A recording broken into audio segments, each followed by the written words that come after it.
자기 자신을 깨닫는 게 참 중요해요. 자기 자신을 깨달으려면 뭐를 해야 되느냐면 공부해야 돼.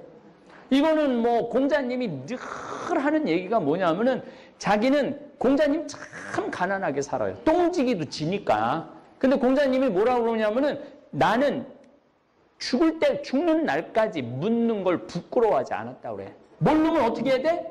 물어야 돼. 근데 우리는 모르면 그냥 넘어가. 왜냐하면 내가 이거 모르는 거 저 사람이 알면은 나 정말 무시당하고 창피당할까 봐 넘어가는 거야. 그러면 계속 모르다가 끝나는 거야. 뭐든지 물어봐. 요즘은 또 그냥 네이버에 알아보면 다 알려주잖아요. 요즘은 그냥 나무도 사진 이렇게 째면 그냥 나무도 다 알려주잖아요.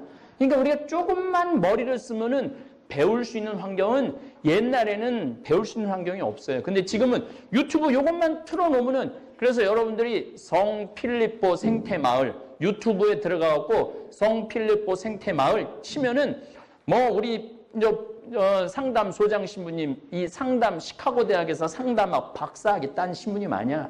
그래서 우리 인간 심리적으로 어떻게 내 자신을 이해해야 되는지 잘 신부님이 올려놨어요. 또 매일 미사 내강론 매일 올라가지. 심하게 환영해 주셔서 감사합니다. 이 토요 특강이 제가 보통 사회에 보면은 인문학 특강이라고 그러죠. 인문학 특강은 주제는 딱 세 가지예요. 나는 누구인가? 내가 누군 줄 알아야지 이 세상을 살아갈 거 아니에요. 내가 누군지. 그러니까 부처님이 돌아가시면서 마지막 유언이 자기 자신을 등불로 삼고 살아라. 그러니까 그 얘기는 무슨 얘기냐면은 깨달은 자기 자신을 등불로 삼고 살아라는 거야. 그러니까 내가 누군지 깨닫는 사람이 각자 깨달은 자 부처가 된다는 얘기예요. 그래서 내가 누군지를 알아야지 인생을 살아가지. 내가 누군지도 모르고 인생을 헛사는 사람들도 많아요. 그러니까 거기에는 물어봐야 돼. 신부는 뭐 하는 사람인가? 내가 뭐 하는 사람인가를 물어봐야죠. 내가 누군가. 여러분들은 아마 아버지는 뭐 하는 사람인가? 엄마는 뭐 하는 사람인가?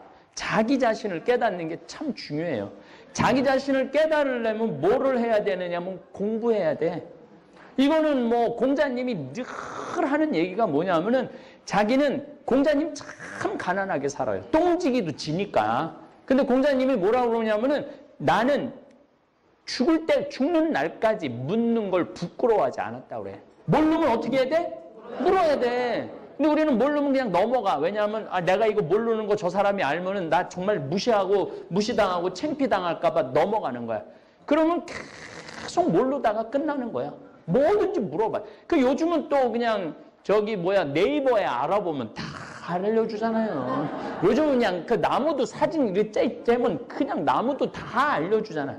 그러니까 우리가 조금만 머리를 쓰면은 배울 수 있는 환경은 옛날에는 배울 수 있는 환경이 없어요. 근데 지금은 유튜브 요것만 틀어놓으면은 그래서 여러분들이 성필립보 생태마을 유튜브에 들어가갖고 성필립보 생태마을 치면은 우리 상담 소장 신부님 이 상담 시카고 대학에서 상담학 박사학위 딴 신부님 아니야. 그래서 우리 인간 심리적으로 어떻게 내 자신을 이해해야 되는지 잘 신부님이 올려놨어요. 또 매일 미사 내강론 매일 올라가지. 또 이제 우리는 주일날은 상담 소장 신부님이 강론을 하고 월요일날은 부관장 신부님이 강론을 하고 화요일날은 문경 전담 신부님이 강론을 들어가요. 그 다음에 나는 이제 내가 하루 줄어들었지. 신부님이 한 분 더 와갖고 나는 이제 수, 목, 금, 토 4일 맞는 거야. 4일. 나머지 세 신부님이 3일 맞고 그래서 아주 다양한 강론 들을 수 있고 얼마나 좋아요. 거기에 반드시 구독을 눌러야 돼요. 구독을 누르고 좋아요를 눌러야 돼요.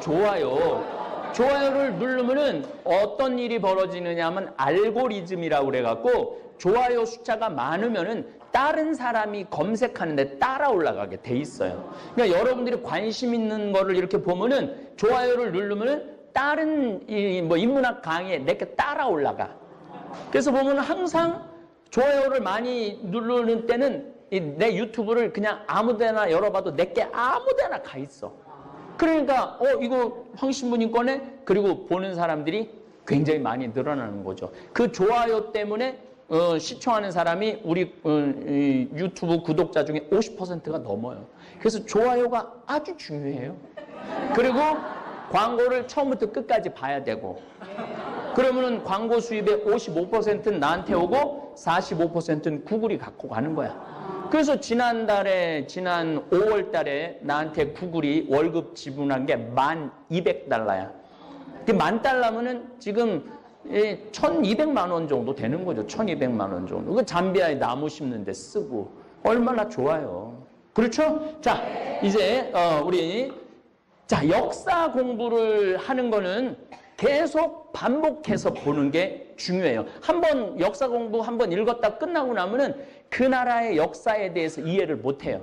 그래서 지금 오늘 이제 5부가 올라갔고 오늘 찍는 건 6부, 7부가 올라갈 거예요. 그래서 일본에 대해서 우리 좀 알아야 돼. 자, 넘겨봐요. 자, 2차 세계대전 당시 일본이 점령한 나라가 우리 한국, 만주, 난징이라고 그러죠. 요동반도, 난중, 내몽고까지, 그 다음 마카오, 그 다음 미얀마, 베트남, 말레이시아, 그 다음에 브루나이, 필리핀, 여기 사이판, 괌까지 다 일본이 다 먹은 거예요. 어마어마한 땅을 일본이 정복을 한 거예요. 우리가 여러분들이 일본에 대해서, 일본의 역사에 대해서 전혀 모르는데, 오전에도 여러분들한테 말씀드렸지만 1850년도에는 우리나라가 인구가 900만이었는데 일본은 3천만 명이었어. 3천만 명. 그러니까 1대1로 싸워도 우리가 3명하고 싸워야 돼. 일본하고 싸우려면은. 그러니까 정신 똑바로 차려야 되는데 그게 또 반으로 나눠졌네. 남북한으로. 그러니까 얼마나 불리한 여건 속에 우리가 있는 거예요. 그러니까 우리 국민들이 이게 일본이라는 나라를 공부하면 할수록 내가 싸워서 질 수밖에 없구나, 이런 생각이 자꾸 드는 거예요. 예.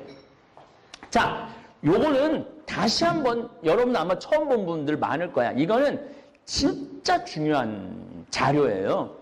이 국민 총생산이 미국이 20조야. 세계 1위야. 중국이 미국 따라간다고 그러는데 중국이 12조야. 그래도 미국의 반밖에 안 돼. 자, 그럼 우리가 중국하고 손잡아야 돼? 미국하고 손잡아야 돼? 그리고 자꾸 미국은 여러분들 우리 사드 배치했을 때 중국이 우리나라 어떻게 했는지 아시죠? 중화 사상이 있어. 다른 사람들은 다 오랑캐야. 그러니까 막 까부술 때는 비참하게 까부서요. 중국 사람들이, 주위에 있는 사람들을. 그러니까 우리가 뭐 신발 한 켤레를 팔아도 15켤레를 판다고 뛰어들어갔는데 그거 중국 모르고 하는 소리예요. 그 중국을 전혀 이해하지 못하고 지금 다 나오잖아. 며칠 전에도 중국에서 사업하는 분이 잠비아 돕는다고 후원금 1,000만 원을 갖고 왔어요. 그런데 지금 야반 도주 밤에 도망가는 한국에 거기 가서 뭐 직물 공장하고 무슨 공장하고 하는 사람들 다 밤에 공장 다 놔두고 도망가는 거야. 예, 할 수가 없으니까. 뭐 대놓고, 삼성은 대놓고 나오잖아요. 그리고 뭐 대놓고 못 나오는 사람들은 다 도망 나오는 거야. 그러니까 중국에 붙어갖고 우리가 돈을 벌어먹는다. 물론 중국하고 교역을 통해서 돈을 많이 벌 수 있죠. 근데 정확하게 이건 외교에 아주 필요한 거야. 근데 우리나라는 1조 6천억 달러였어. 1조 6천억 달러. 일본은 얼마냐면은 5조 6천억 달러야. 5조라고 했는데 정확히 5조 6천억 달러야. 그러니까 일본이 우리보다 3배가 커. 아까 얘기했죠. 인구도 1850년도에 우리는 900만인데 일본은 3천만이라고 그랬죠. 지금도 똑같은 거야. 지금도. 그럼 지금 우리나라하고 일본하고 싸우면은 누가 이길 것 같아? 일본이 이기죠. 인구는 우리는 5천만 명인데 얘네는 1억 2,700만이거든요. 1억 3천이니까. 지금도 인구도 거의 3배 정도 큰 거죠. 그래서 이런 상황을 알면은 텔레비전을 볼 때 우리가 오늘 이제 아주 중요한 걸 배울 거예요. 일본이 얼마나 지독한 놈들인지. 네, 넘겨보세요. 넘기고. 일본이 원래는 우리하고 붙어 있었어. 예, 한 100만 년 전에는. 근데 이제 지구에 얼음이 녹으면서 물이 많이 생기면서 동해바다가 생긴 거예요. 동해바다가. 그래갖고 일본하고 우리하고 떨어지게 된 거죠. 그러니까 결국은 일본 사람들의 반은 우리나라 피가 있다고 봐야 돼. 우리나라 피가 있다고 봐야 돼. 반은. 예, 넘겨보세요. 이 조선 시대라고 13,000년에서 2,500년 전까지 이 운막에서 사람이, 우리도 요때 청동기 시대 때 요렇게 살았거든요. 또. 그 다음에 야요이 시대라고 이제 쌀 농사를 지면서 여기에 왕이 생기기 시작해. 3세기에. 결정적으로 백제의 영향을 일본은 관서지방, 백제하고 엄청 가깝잖아요. 이 관서지방에 여기에 이제 처음에 야마토 정권이 생기고 왕이 생기면서 이 백제 문화가 다 넘어가요. 그리고 의자왕 때 망하면서 백제 귀족들은 배 타고 다 어디로 도망가느냐면 일본으로 다 도망가요. 그러니까 지난번에 125대 천황이 자기 생일 때 우리 정말 뭐 70몇 대 조상이 백제 왕이 우리 조상이라고 그렇게 얘기했잖아요. 예. 그러니까 이 백제의 영향을 절대적으로 일본이 받았죠. 그때까지만 하더라도. 예. 이 소토쿠 태자 574년에서 622년 백제의 모든 문화가 다 건너갔을 때 이 뭐 불교, 한자, 미술, 중앙집권을 시도한 아주 일본에서도 최고 인기 있는, 우리나라 광개토왕 같이 인기 있는 왕자예요. 그러면서 문화가 생기는 거예요. 덴무덴노, 덴노라는 게 천황이라는 뜻이에요. 673년 덴무덴노는 외라는 이름 대신 일본이라는 이름으로 바꿔요. 673년. 그래갖고 673년부터 지금까지 일본이야. 우리는 673년에는 통일신라 나왔죠. 그 다음에 또 통일신라 지나고 난 다음에는 또 세 나라로 후백제 고려 이렇게 날렸잖아요. 그리고 난 다음에 누가 통일하죠? 고려? 왕건이 통일을 하잖아요. 470년 동안 왕건, 고려, 그 다음에 조선, 그 다음에 대한민국. 우리는 이름이 여러 번 바뀌었는데 일본은 한 번도 안 바뀌고 계속 일본이야. 이 얘기는 뭐냐면은 외세의 침략을 안 받았다는 얘기예요. 딱 2번 받아. 몽고 때 2번 받는데 가미가제라고 신의 바람이 와갖고 다 태풍으로 다 바다에 빠져 죽어. 여몽, 고려, 몽고 연합군이 바다에 다 빠져 죽어요. 그러니까 한 번도 외세의 침략을 안 받은 거야, 일본은. 외세의 침략을 안 받는 나라가 섬나라들이 안 받아요. 이 일본, 영국이 그렇죠. 외세 침략 안 받죠. 또 외세 침략 안 받는 나라가 또 한 나라 있어요. 그게 어디냐면 미국이야. 미국도 큰 섬이야.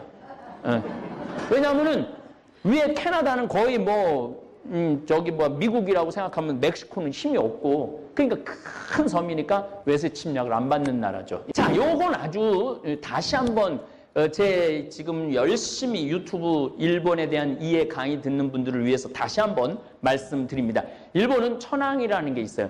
이제까지 126대 천황이에요. 126대. 이거 기원전 600년부터 자기네들이 따져갖고 한다는데 어쨌든 126대 천황이 있어요. 거의 꼭두각시, 꼭두각시. 그냥 이름만 천황이야. 천황 지금 이 황태자 이 비가 커피 마시러 나간다. 안 돼. 자기 하버드 출신이거든요. 지금 황태자비가 자기 친구한테 외국에 전해 안 돼. 이 천황은 안 되는 게 너무 많은 거야. 그래갖고 거의 꼭두각시야. 지금도 쇼군이라는 사람이 실질적인 권력자야. 이게 다이묘라고 군주들.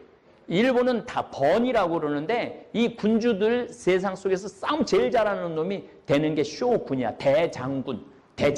이 쇼군이 항상 통치를 하는 거예요. 다이묘는 쇼군한테 충성하고. 이 사무라이, 이게 참 일본을 이해하려고 그러는데 가장 중요한 건 사무라이예요. 사무라이가 일본을 문화를 끌고 갔다고 생각해야 돼. 칼을 2자로 차잖아요. 칼을 2자로 찰 수 있는 사람은 영예로운 사람이야. 이 사람들은 죽을 때도 영예를 입고 죽어야 돼. 그래갖고 내가 잘못했다. 만약에 다이묘 군주를 잃었다 그러면 활복 자살을 해요. 3가지 방법을 해. 1번 긋고 목을 치는 방법이고, 2번 긋고 그냥 죽는 방법이 있고, 3번 긋는 방법도 있어요. 그 창자가 다 쏟아져 나올 때까지. 그런데 이 활복을 하라고 그러는 건 도쿠가와 이에야스 같은 경우 동생한테도 활복하라고 그래요. 자기 아들한테도 활복하라고 그래. 쇼군들은. 그 아들들이 활복을 해. 아버지가 죽으란다고.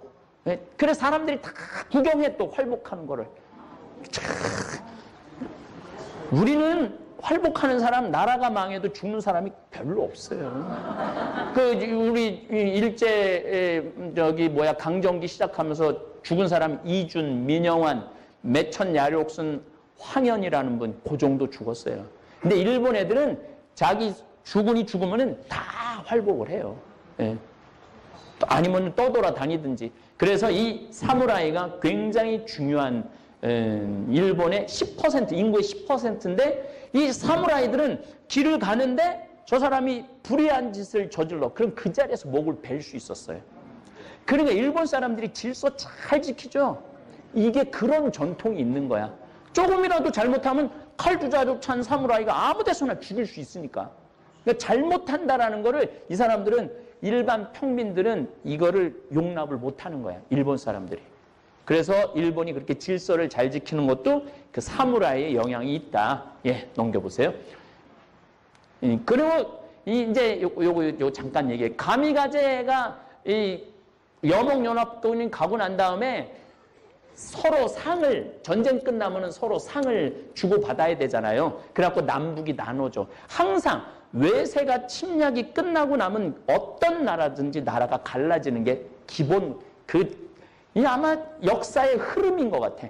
우리나라는 이 일제강점기 끝나고 난 다음에 나라가 반으로 우리가 어떻게 됐죠? 갈라졌잖아요. 똑같아. 일본도 나라가 반으로 갈라져갖고 머리통이 터지게 싸우죠. 예, 넘겨보세요.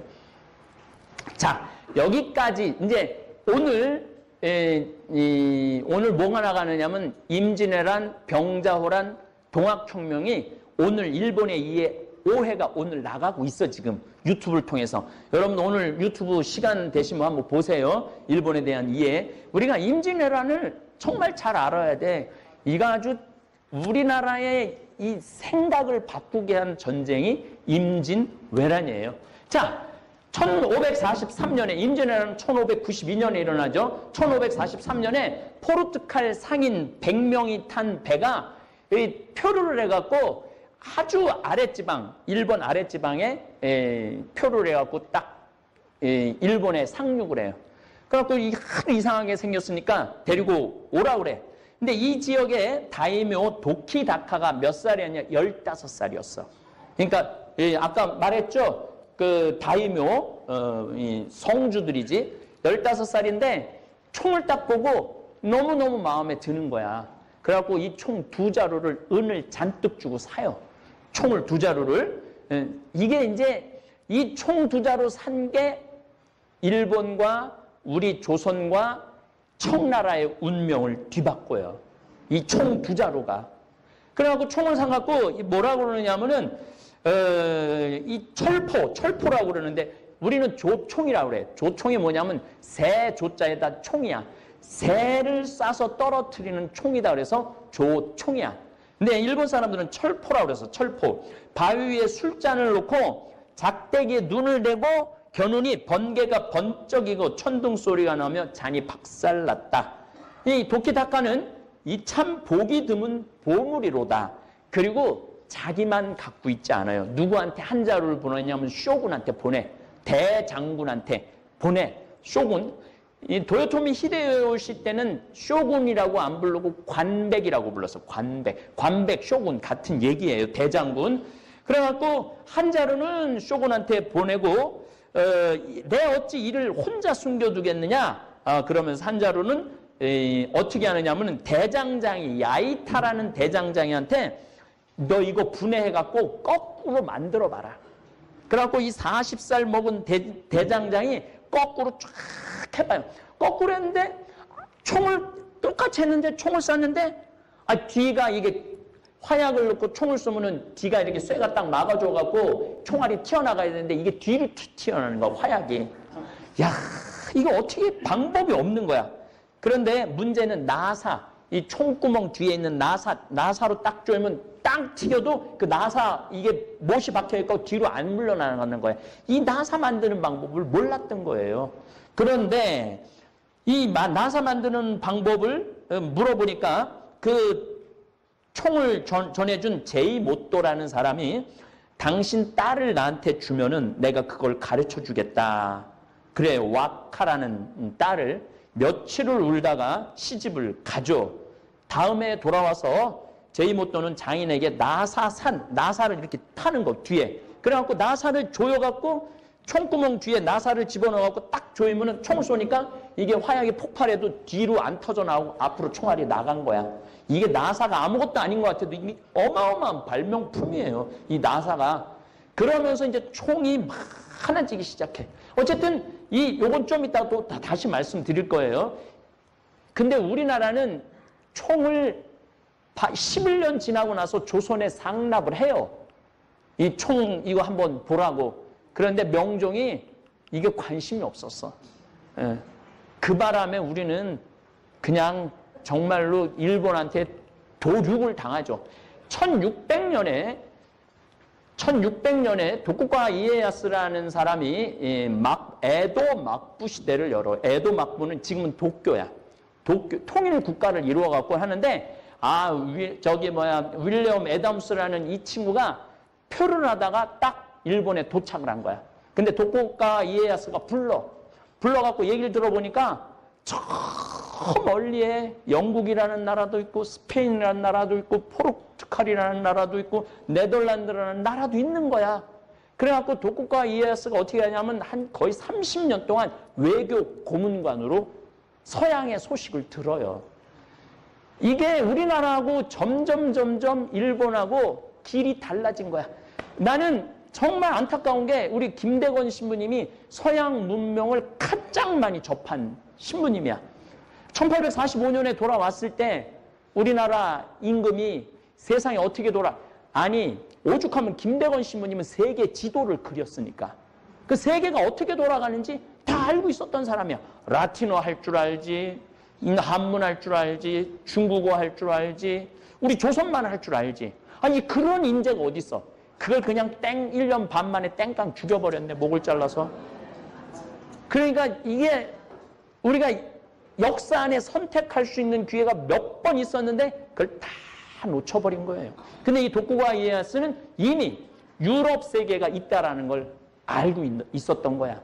그러니까 1850년도에 사무라이들은 집집마다 전부 다 지도가 있었다는 게 세계 지도가. 그러니까 1850년에 세계 지도를 집집마다 둔 이 사무라이 정신은 머리가 세계적인 거야.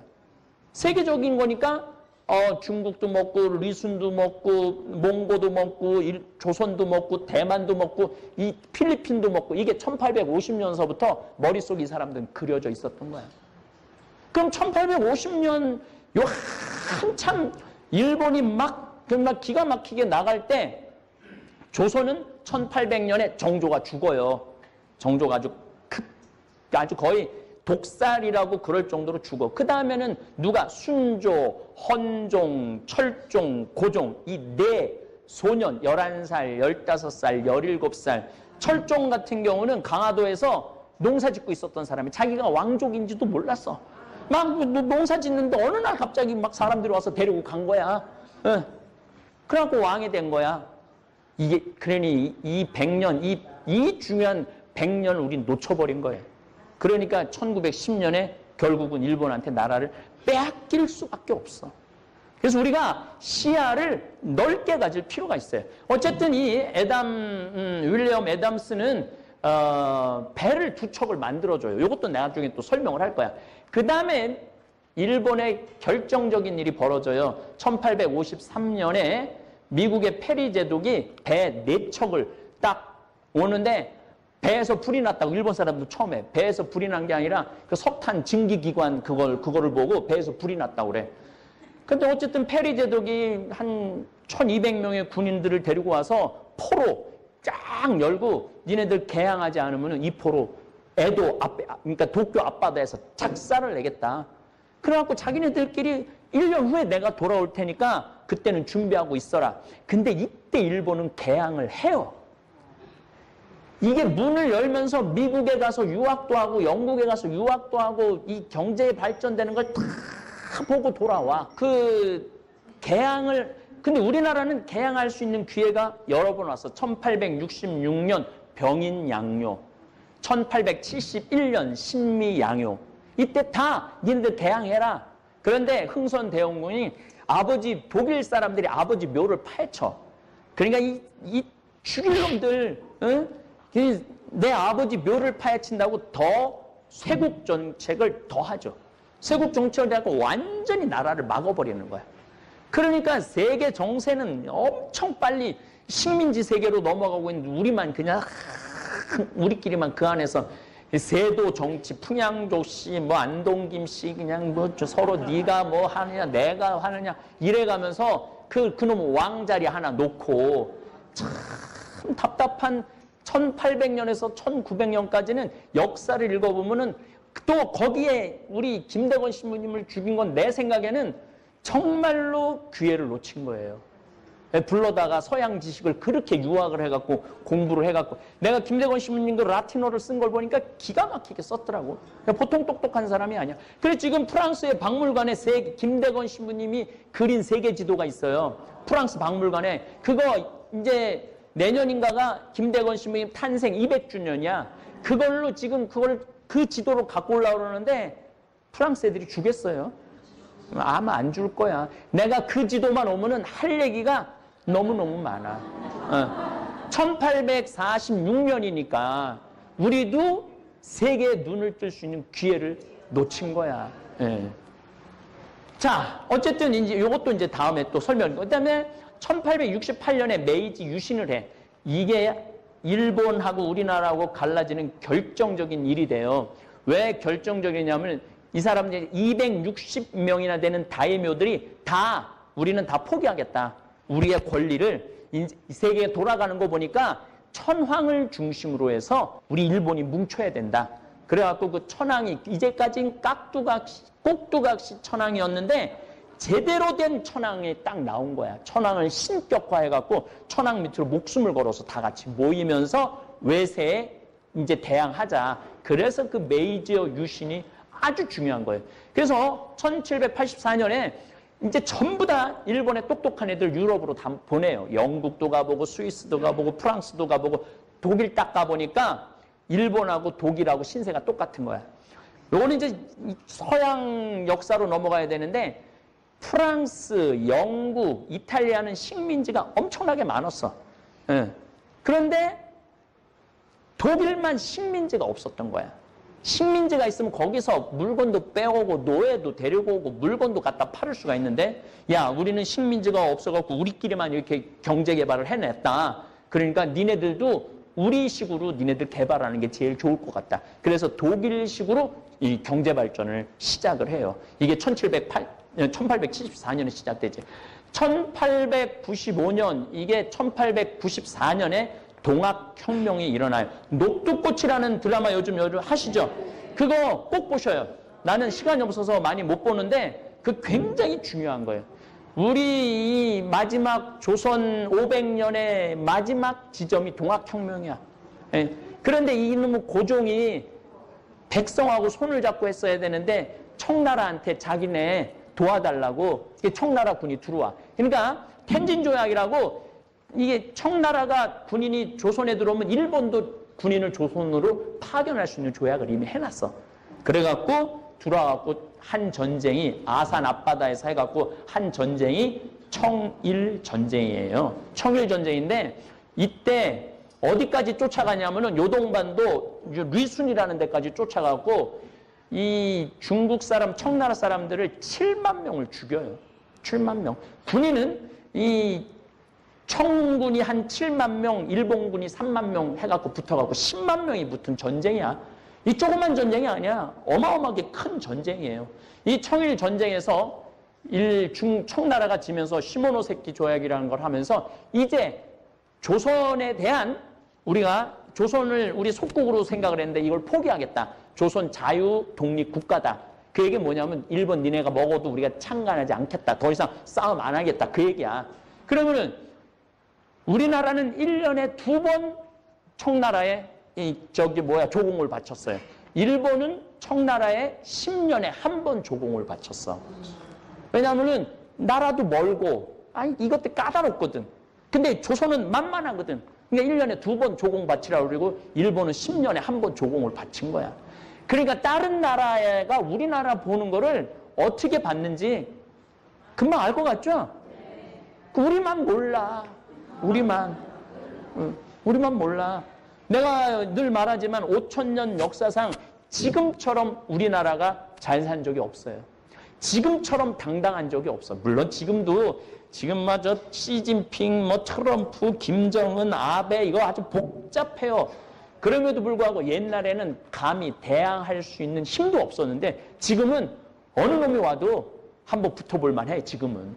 그러니까 국민들이 정신만 똑바로 차리면은 다 잘할 수 있어. 똑바로 차리라는 게 오늘부터 나가서 태권도 연습하고 싸우라는 게 아니야.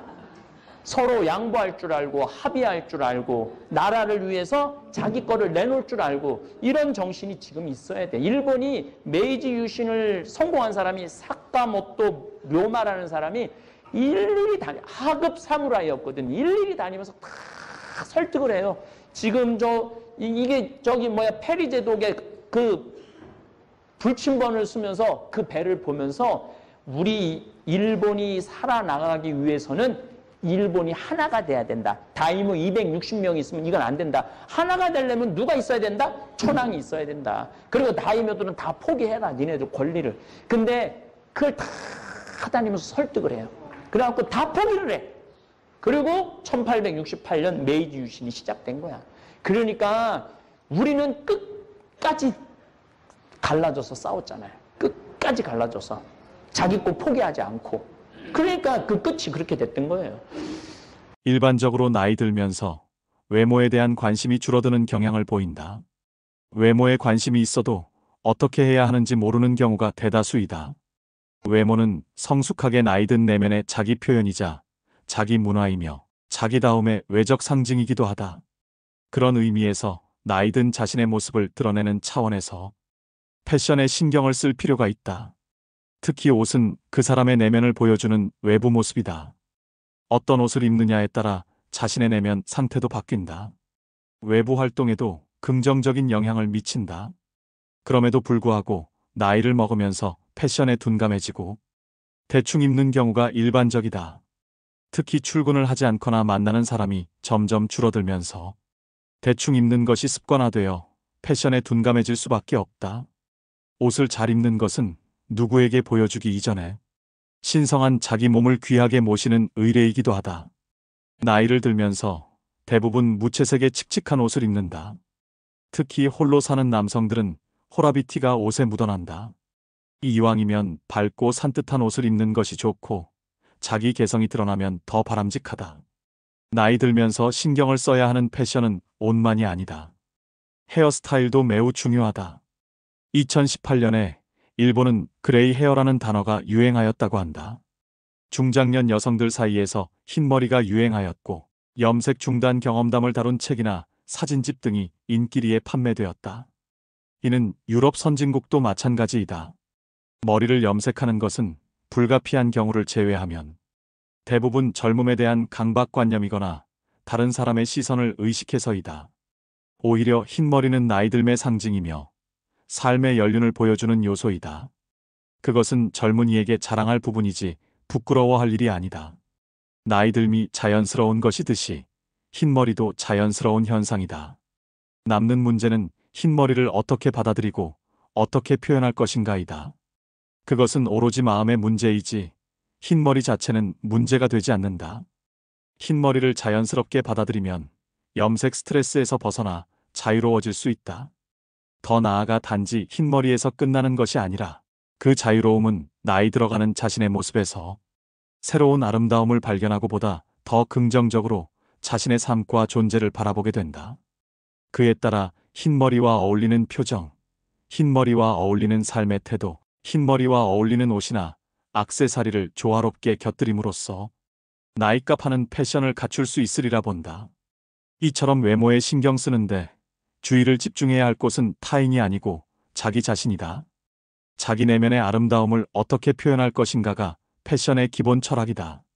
여성에게 있어 화장은 젊은 시절부터 해온 습관이지만 나이가 들면 젊은 시절처럼 화장을 꼼꼼히 하는 일이 적어질 수 있습니다.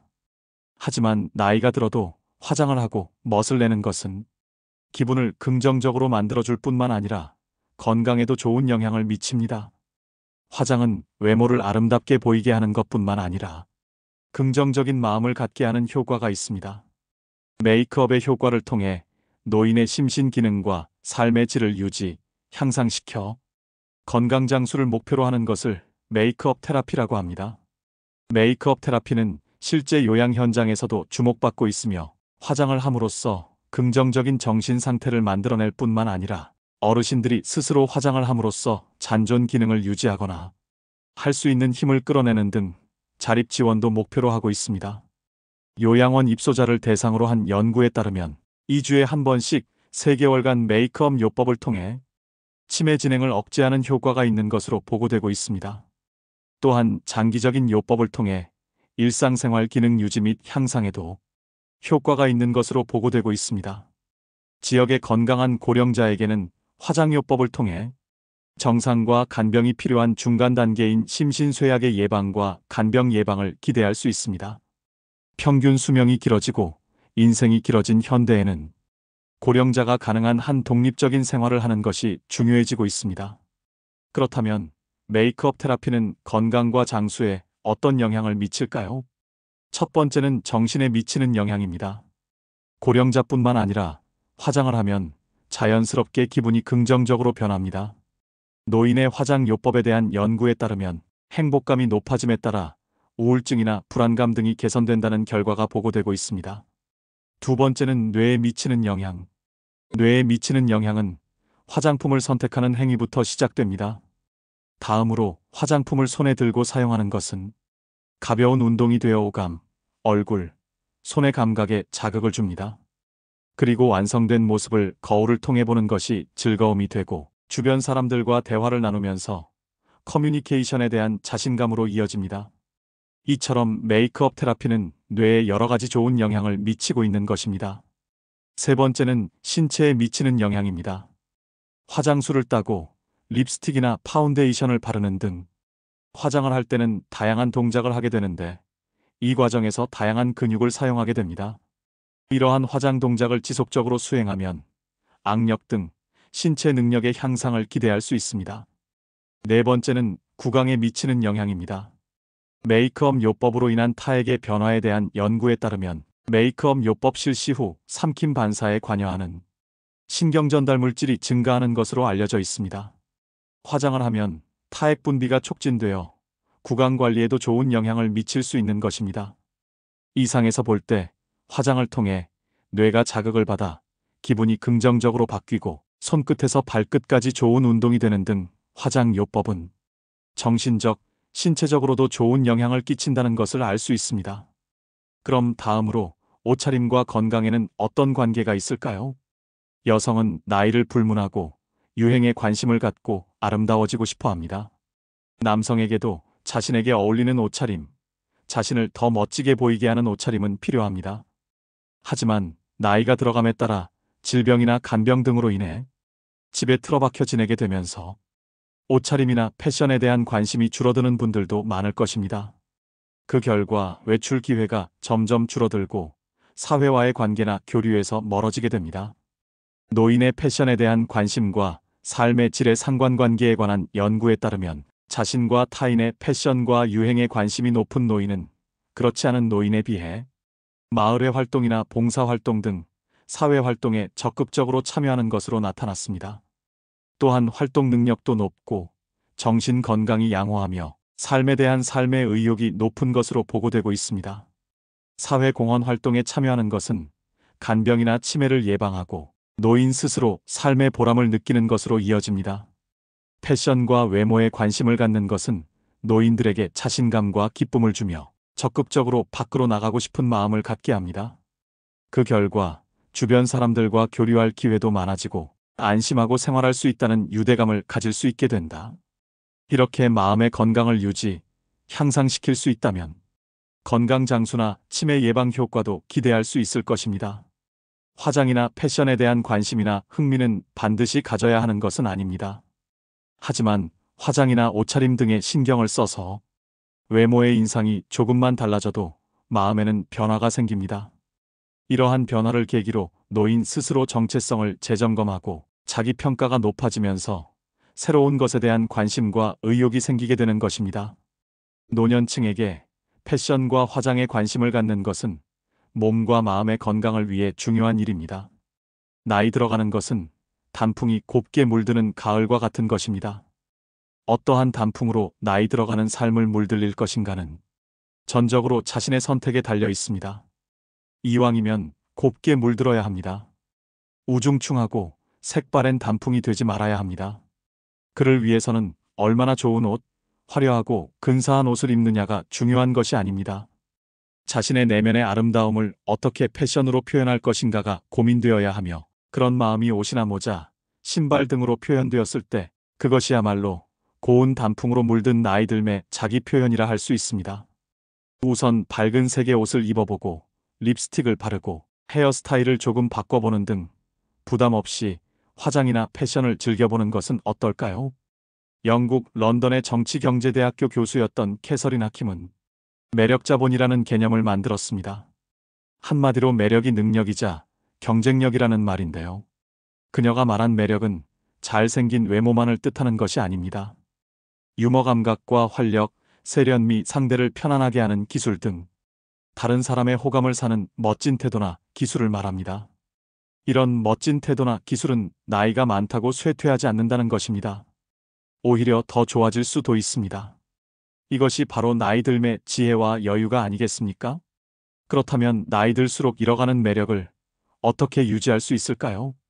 다음의 5가지를 충실히 실천하시면 여러분들도 분명 매력 자본을 갖춘 멋쟁이 노인이 될 수 있습니다.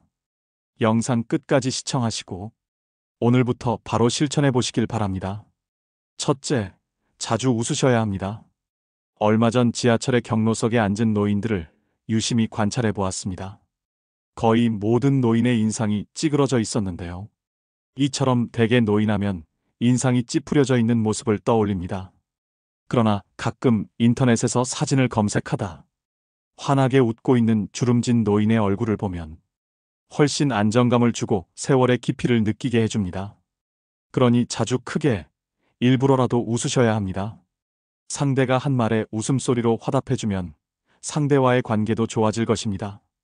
되도록 늘 웃는 얼굴을 유지하셔야 합니다. 좋은 인상을 주려면 늘 웃는 연습을 해보는 것입니다. 거울을 보고 입꼬리 올리고 씩 웃어보세요. 나이 들어 웃는 얼굴을 만드는 것이야말로 가장 중요한 매력 포인트입니다. 둘째, 항상 마음의 여유를 가지셔야 합니다. 특히 사소한 일에 이러쿵저러쿵 따지지 말아야 합니다. 나이 들어가면서 불평불만이 잦은 것은 듣는 사람에게 동정심을 일으키지도 못하고 오히려 흉하다는 생각을 하게 합니다. 조금 불편해도 왜 나를 챙기지 않지? 하는 마음을 버리고 마음의 여유를 가지셔야 됩니다. 마음에 안 들고 불편하더라도 웬만한 것들은 모두 양보하며 웃어넘기세요. 그래야 멋진 노년이 될 것입니다. 셋째, 품격을 지키셔야 됩니다. 무단횡단하는 일이 나이든 이의 특권은 아닌 것과 같이 삼가야 할 것은 확실히 삼가야 됩니다. 나이 들었으니 용인 되겠지 하는 생각은 하지 말아야 됩니다. 오히려 나이 든 사람이 하는 말을 듣게 됩니다. 또 젊은이들의 행동을 못마땅하게 여겨 잔소리하는 것을 삼가야 합니다. 하고픈 말이 있더라도 매우 중요한 것이 아니면 가급적 삼가하는 것이 좋습니다. 음식을 앞에 두고 맛을 타박하지 말고 감사의 인사를 전한다면 더욱 맛있는 식사를 할 수 있을 것입니다. 음주 후에도 중언부언을 삼가시고 몸가짐을 흐트리지 않아야 합니다. 나이가 들면 청력의 손실로 목소리가 점점 커지니 말할 때도 주의 깊게 이야기해야 됩니다. 노인이라도 다 똑같은 노인이 아닙니다. 시기적절한 유행도 외면하지 말고 나이 들수록 자신의 외모도 신경 쓰고 가꾸고 옷차림도 더 신경 쓰셔야 합니다. 그래야 노년의 품격이 자연스럽게 드러나는 것입니다. 넷째, 하루를 만끽하며 사셔야 합니다. 과거의 일, 특히 왕년의 내가 하지 않는 것입니다. 그리고 미래도 걱정하지 말아야 합니다. 불생불멸의 진리과 인과응보의 진리가 있습니다. 인생은 생로병사의 이치에 따라 돌고 도는 것입니다. 노인에게 내일은 없고 내 인생의 가장 젊은 날은 오늘입니다. 오늘의 최선을 다하고 즐겁게 살면 매력적으로 보이게 됩니다. 거기에 더해 세상을 사랑의 마음으로 보고 인생을 관조하면 원망하는 일상이 감사 생활로 변하게 돼요. 표정도 온화해지고 말씨도 부드러워지니 매력 지수는 한층 상승하게 될 것입니다. 즉, 세상을 선한 눈으로 바라보면 세상은 더욱 아름답게 보입니다. 그리고 측은지심과 자비가 넘쳐나게 되는 것이죠. 미국 대통령이었던 루즈벨트의 부인 엘레나 여사가 남긴 명연설문 중에 한 구절 중에 이런 말이 있습니다. 아름다운 젊음은 우연한 자연현상이겠지만 아름다운 노년은 누구도 쉽게 빚을 수 없는 예술작품이다. 그렇습니다. 오늘이라는 현재에 충실하고 만끽하고 사셔야 됩니다. 5번째, 긍정적이고 적극적으로 살아가셔야 합니다. 긍정적인 태도는 실제로 기대 수명을 7년까지 연장한다고 합니다. 행복한 노년은 거저 오지 않습니다. 건강하고 행복한 80세는 수십 년 전부터 차곡차곡 쌓아 올린 노력의 결과물입니다. 이제 부정적인 모든 것은 지우는 것입니다. 자신의 익어감을 편안히 순리대로 받아들이는 것이 훨씬 더 평안하고 매력적이며 중후한 멋을 풍기게 되는 것이 아닐까요?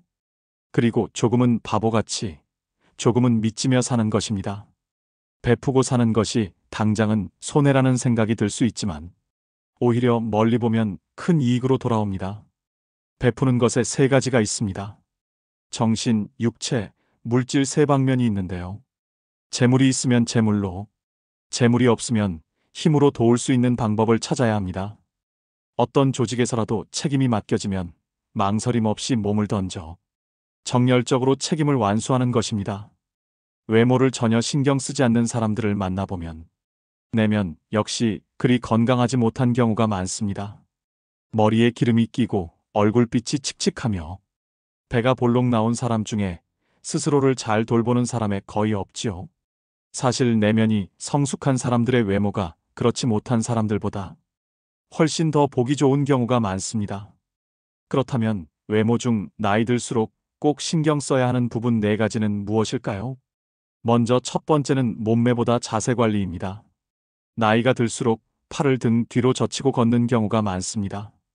실제로 노인의 보행 자세를 보면 대개 허리를 구부정하게 굽히고 팔을 뒤로 한 채 걸어갑니다. 그 이유가 뭘까요? 노인들이 팔을 등 뒤로 한 채 걸어가는 이유는 몸통이 앞으로 넘어가지 않도록 지지하기 위함인데요. 나이가 들수록 근육량과 유연성이 떨어져 척추의 곡선이 뻣뻣해지고 등이 앞으로 굽고 거북목을 가지게 되는 경우가 많습니다. 노년기에 허리가 굽지 않고 꼿꼿한 자세를 유지하기 위해서는 평소 항중력근을 잘 관리해야 합니다. 항중력근은 몸을 세우는 근육으로 자세와 보행 기능, 균형 감각을 유지하는 역할을 합니다. 기본은 규칙적인 운동과 생활 관리입니다. 충분한 단백질 섭취와 규칙적인 신전 스트레칭 및 근력 운동을 통해 현재의 모습을 오랫동안 유지하는 노력이 필요합니다. 매일 7,500보 이상 걷고 유산소 운동과 수영, 자전거 타기 등 운동도 도움이 됩니다. 바른 자세는 자신감과 자세한 인상을 주는데도 도움이 됩니다. 올바른 자세를 유지하면 우리는 자신에게 자신감이 생기고 타인에게도 자세한 인상을 줄 수 있습니다. 이는 인간관계의 상호작용과 커뮤니케이션에 긍정적인 영향을 미치게 됩니다. 또 바른 자세는 근육과 관절에도 긍정적인 영향을 미치는데요. 올바른 자세를 유지하면 부상의 위험을 줄일 수 있고 근력과 유연성을 향상시키는 데 도움이 됩니다. 2번째는 비싼 옷이나 유행보다는 내 체형에 어울리는 옷 입기입니다. 외적 매력이 있는 사람들은 모두가 특출나게 아름답고 잘생겼다기보다는 자신에게 어울리는 스타일을 스스로 잘 알고 상황이나 장소에 맞게 꾸미는 능력을 갖추고 있습니다. 즉, 자신의 신체적 단점을 보완할 줄 압니다. 사실 몸매가 좋은 사람은 어떤 옷을 입든 태가 나지요. 하지만 모든 사람이 몸매가 좋은 건 아닙니다. 다리가 짧을 수 있고 뱃살이 많을 수도 있습니다. 이런 모습들이 단점이라고 생각되면 옷을 통해 시선을 분산시키면 됩니다. 다리가 짧다면 티를 바지에 넣어 입으면 되고 뱃살이 많다면 밝은 색의 티보다는 검은색 티셔츠가 도움이 됩니다. 세 번째는 모발 관리입니다. 나이가 들면서 심각한 고민거리 중 하나입니다. 하지만 머리숱은 유전이라고 생각하고 관리를 전혀 안 하시는 분들이 있습니다. 3단같이 검고 숱이 많던 머리카락이 세월이 흐르면서 자꾸 빠지고 윤기가 사라져가는 건 안타까운 일입니다. 하지만 나이가 들어도 탄력 있고 숱이 많은 모발을 유지하는 분들을 우리 주위에서 볼 수가 있습니다. 나이 들어서도 건강한 모발을 유지하려면 어떻게 해야 할까요? 머리숱을 많게 만드는 방법의 하나는 올바른 머리 감기 방법입니다. 탈모를 예방하려면 두피가 깨끗해야 합니다. 미세먼지, 노폐물, 두피 각질이 모공을 막으면 가려움증, 두피 피부염이 생길 수 있고 머리카락이 많이 빠질 수 있습니다. 따라서 하루 동안 쌓인 노폐물을 제거하기 위해 저녁에 머리를 감는 것이 좋습니다.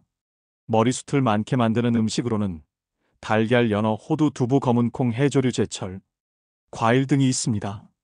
사람의 외모에서 머리는 약 70%를 차지하는 매우 중요한 부분입니다. 건강하고 아름다운 머릿결은 우리의 자신감을 높여주고 매력을 더해줍니다. 그러나 많은 사람이 피부 관리에는 열심이지만 두피 관리를 소홀히 하는 경우가 많습니다. 노년기에도 젊고 건강한 모발을 유지하려면 젊어서부터 꾸준히 모발을 관리해주는 습관이 필요합니다. 네 번째는 채취 관리입니다. 나이가 들어가면서 짙어지는 채취 때문에 고민하시는 분들이 많습니다. 흔히 노인 냄새, 호라비 냄새라고 부르기도 합니다. 진정한 외모 관리는 시각적 모습뿐만 아니라 향기까지 관리하는 데 있습니다. 자신의 채취를 알고 그에 맞는 관리법을 선택할 수 있는데요. 노년기에는 땀의 분비가 상대적으로 적고 실내 활동이 많아 의외로 매일 샤워를 하는 것을 꺼리는 경우가 있습니다. 하지만 노인 채취는 땀샘의 피지와 연관이 있기 때문에 특히 피부가 접히기 쉬운 부분을 청결하게 유지하는 게 좋습니다. 이를 위해 매일 샤워하는 것을 권장하고 의류를 주기적으로 세탁해주는 것도 좋은 방안입니다. 또 적당한 햇볕 쬐기는 살균 효과가 있어 노인 냄새 완화에도 도움이 됩니다. 햇볕에 적정 시간 노출하면 비타민 D 합성을 촉진하는 효과를 얻을 수 있습니다. 입이 마르면 구강 내 세균이 증가해서 구취가 나고 잇몸 건강에도 악영향을 미칩니다. 정기적인 치과 진료와 식사 후에는 양치를 꼭 하셔서 치아 건강에도 신경 쓰셔야 합니다. 눈이 크고 코가 얼마나 오똑한지, 얼굴형이 계란형인지, 몸매가 말랐는지 글래머스한지 이런 것들은 젊을 때나 중요하게 생각하는 외적 요소입니다. 그러나 나이가 들어갈수록 그 세부적인 비중이 줄어들고 사람의 전반적인 이미지를 결정하는 이 네 가지만 남게 됩니다. 오늘부터 꼭 실천하셔서 노후의 외모 관리에 도움이 되셨으면 좋겠습니다. 오늘의 영상 어떠셨나요? 외모를 망가뜨리는 가장 쉬운 방법은 편한 대로 행동하는 것이라는 말이 있습니다. 모든 외모 관리는 결국 매 순간 자신의 행동을 선택하려는 의지와 노력으로 완성됩니다. 매 순간 올바른 선택을 하고 마음먹은 일을 내일로 미루지 않는다면 우리의 외모는 반드시 긍정적으로 변할 것입니다. 외모의 변화를 원한다면 이제부터 매 순간 나의 행동을 주의 깊게 지켜보길 바랍니다. 요즘에는 잘생기거나 예쁜 사람이 성격도 좋다는 얘기를 많이 합니다. 그만큼 성숙하고 훌륭한 내면을 가진 사람들은 외형에도 꾸준히 신경을 씁니다. 그들 모두가 특출나게 아름답고 잘생겼다기보다는 자신에게 어울리는 스타일을 스스로 잘 알고 상황이나 장소에 맞게 꾸미는 능력을 갖추고 있습니다. 나이 들수록 외모 관리는 선택이 아닌 필수입니다. 외모에 신경 쓰는 것은 자신감을 높이고 건강을 유지하며 사회적 관계를 형성하고 유지하는 데 도움이 됩니다. 한창 돈을 모아야 하는 젊은 시절에는 외모 관리가 중요한 요소가 아닐 수도 있습니다. 젊음의 가난은 고난이지만 노년의 가난은 재난이라고 합니다.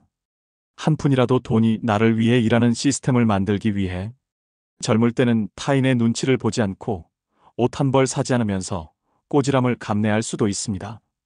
그러나 중장년에 접어들면서 앞으로 인생의 여정이 길어질수록 외모의 평가로부터 자유로울 수 없지요. 물론 이것들은 하루아침에 달성할 수 있는 것들이 아닙니다. 시간과 노력이 필요하며 이것들이 쌓여 나의 외모 경쟁력을 높여주는 것이겠죠. 외모만으로만 편한 삶을 살 수는 없지만 내 삶의 질을 높여주는 건 확실합니다. 인생은 결과가 아닙니다. 나의 하루가 쌓여 한 달이 되고 1년이 되듯 하루하루 살아가는 과정 자체가 삶인 것입니다. 심하게 환영해 주셔서 감사합니다.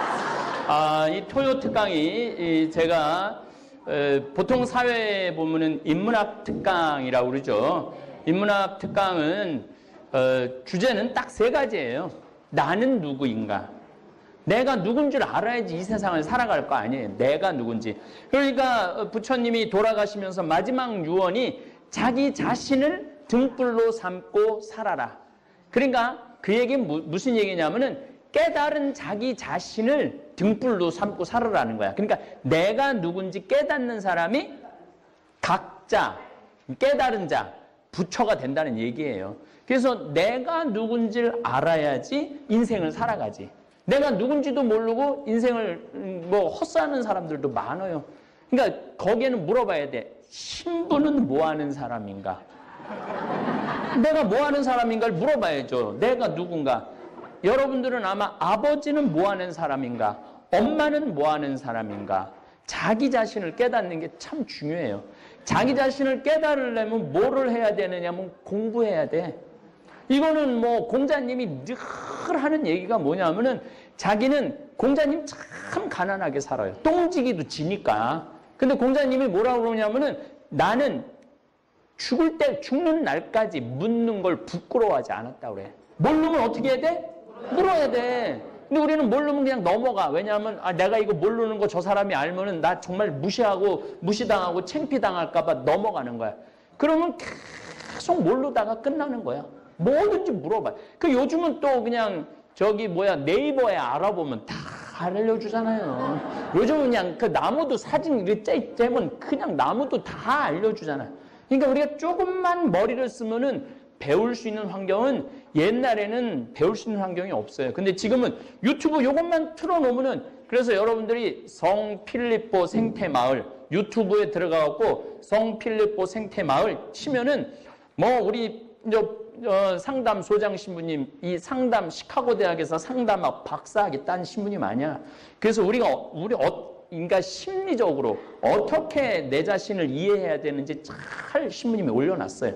또 매일 미사 내강론 매일 올라가지. 또 이제 우리는 주일날은 상담 소장 신부님이 강론을 하고 월요일날은 부관장 신부님이 강론을 하고 화요일날은 문경 전담 신부님이 강론을 들어가요. 그 다음에 나는 이제 내가 하루 줄어들었지. 신부님이 한 번 더 와갖고 나는 이제 수, 목, 금, 토 4일 맞는 거야. 4일. 나머지 세 신부님이 3일 맞고 그래서 아주 다양한 강론 들을 수 있고 얼마나 좋아요.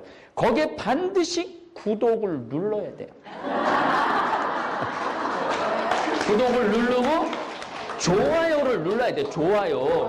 좋아요를 누르면은 어떤 일이 벌어지느냐 하면 알고리즘이라고 그래갖고 좋아요 숫자가 많으면은 다른 사람이 검색하는데 따라 올라가게 돼 있어요. 그러니까 여러분들이 관심 있는 거를 이렇게 보면은 좋아요를 누르면은 다른 인문학 강의에 내게 따라 올라가. 그래서 보면 항상 좋아요를 많이 누르는 때는 내 유튜브를 그냥 아무데나 열어봐도 내게 아무데나 가 있어. 그러니까 이거 황 신부님 거네? 그리고 보는 사람들이 굉장히 많이 늘어나는 거죠. 그 좋아요 때문에 시청하는 사람이 우리 유튜브 구독자 중에 50%가 넘어요. 그래서 좋아요가 아주 중요해요. 그리고 광고를 처음부터 끝까지 봐야 되고 그러면은 광고 수입의 55%는 나한테 오고 45%는 구글이 갖고 가는 거야.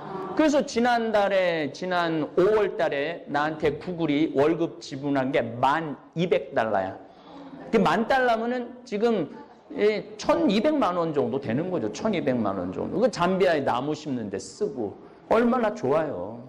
그렇죠? 자, 이제 우리 역사 공부를 하는 거는 계속 반복해서 보는 게 중요해요. 한번 역사 공부 한번 읽었다 끝나고 나면은 그 나라의 역사에 대해서 이해를 못 해요.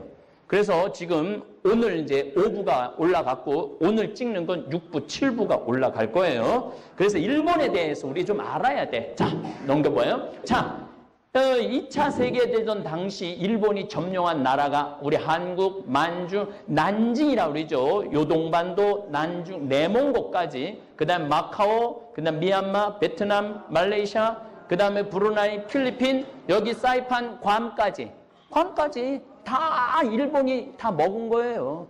어마어마한 땅을 일본이 정복을 한 거예요.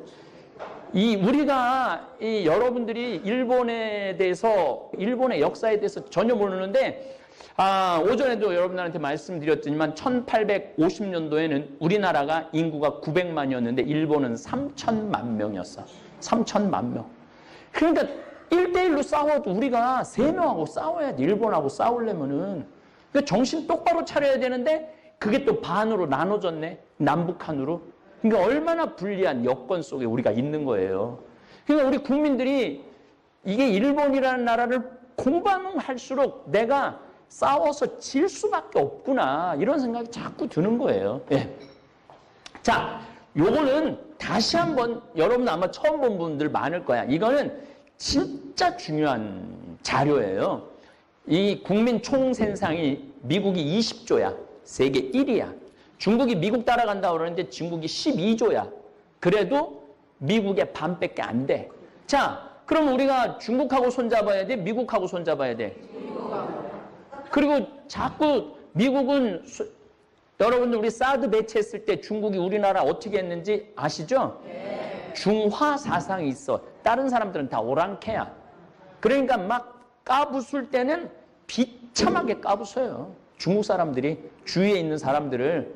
그러니까 우리가 뭐 신발 한 켤레를 팔아도 15켤레를 판다고 뛰어들어갔는데 그거 중국 모르고 하는 소리예요. 그 중국을 전혀 이해하지 못하고 지금 다 나오잖아. 며칠 전에도 중국에서 사업하는 분이 잠비아 돕는다고 후원금 1,000만 원을 갖고 왔어요. 그런데 지금 야반 도주 밤에 도망가는 한국에 거기 가서 뭐 직물 공장하고 무슨 공장하고 하는 사람들 다 밤에 공장 다 놔두고 도망가는 거야. 예, 할 수가 없으니까. 뭐 대놓고 삼성은 대놓고 나오잖아요. 그리고 뭐 대놓고 못 나오는 사람들은 다 도망 나오는 거야. 그러니까 중국에 붙어갖고 우리가 돈을 벌어먹는다. 물론 중국하고 교역을 통해서 돈을 많이 벌 수 있죠. 근데 정확하게 누가 이건 외교에 아주 필요한 거야. 근데 우리나라는 1조 6천억 달러였어. 1조 6천억 달러.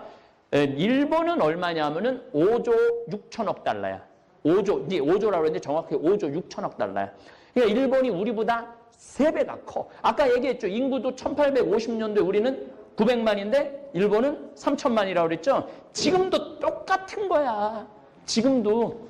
그럼 지금 우리나라하고 일본하고 싸우면은 누가 이길 것 같아? 일본이 이기죠. 인구는 우리는 5천만 명인데 얘네는 1억 2,700만이거든요. 1억 3천이니까. 지금도 인구도 거의 3배 정도 큰 거죠. 그래서 이런 상황을 알면은 텔레비전을 볼 때 우리가 오늘 이제 아주 중요한 걸 배울 거예요. 일본이 얼마나 지독한 놈들인지. 네, 넘겨보세요. 넘기고. 일본이 원래는 우리하고 붙어 있었어. 예, 한 100만 년 전에는. 근데 이제 지구에 얼음이 녹으면서 물이 많이 생기면서 동해바다가 생긴 거예요. 동해바다가. 그래갖고 일본하고 우리하고 떨어지게 된 거죠. 그러니까 결국은 일본 사람들의 반은 우리나라 피가 있다고 봐야 돼. 우리나라 피가 있다고 봐야 돼. 반은. 예, 넘겨보세요. 이 조선 시대라고 13,000년에서 2,500년 전까지 이 운막에서 사람이, 우리도 요때 청동기 시대 때 요렇게 살았거든요. 또. 그 다음에 야요이 시대라고 이제 쌀 농사를 지면서 여기에 왕이 생기기 시작해. 3세기에.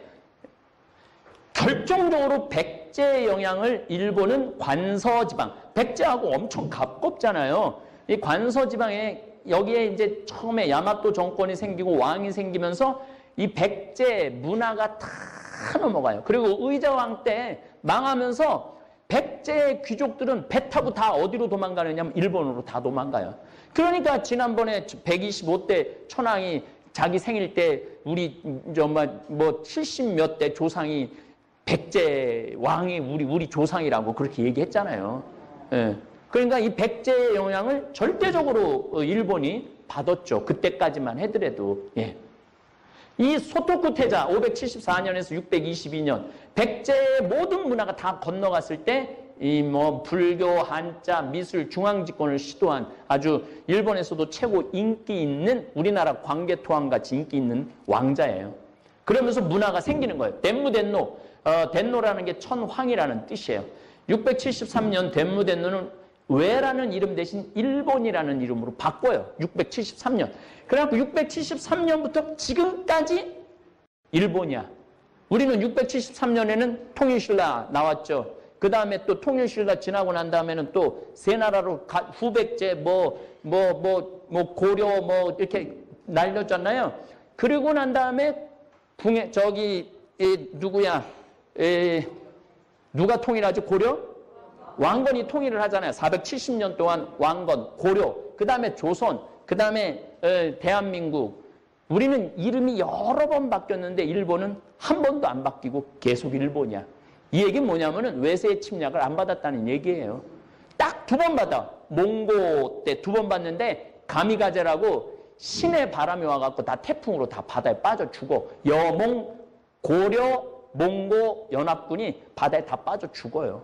그러니까 한 번도 외세 침략을 안 받은 거야, 일본은. 외세 침략을 안 받는 나라가 섬나라들이 안 받아요. 이 일본, 영국이 그렇죠. 외세 침략 안 받죠. 또 외세 침략 안 받는 나라가 또 한 나라 있어요. 그게 어디냐면 미국이야. 미국도 큰 섬이야.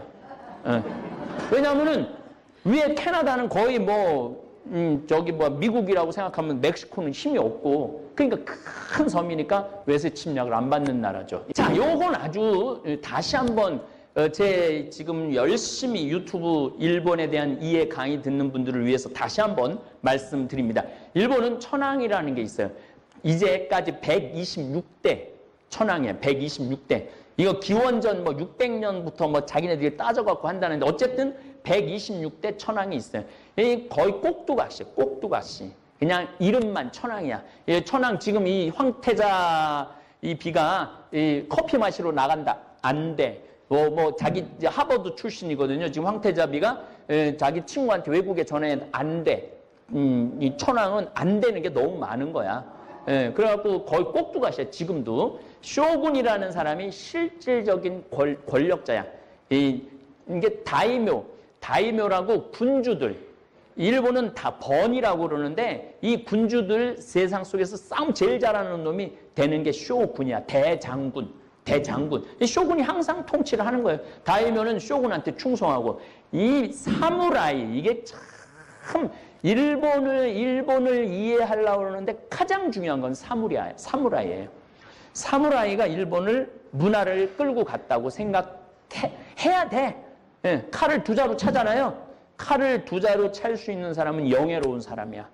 이 사람들은 죽을 때도 영예롭고 죽어야 돼. 그래갖고 내가 잘못했다. 만약에 다이묘 군주를 잃었다 그러면 활복 자살을 해요. 3가지 방법으로 해. 1번 긋고 목을 치는 방법이 있고 2번 긋고 그냥 죽는 방법이 있고 3번 긋는 방법도 있어요. 그 창자가 다 쏟아져 나올 때까지.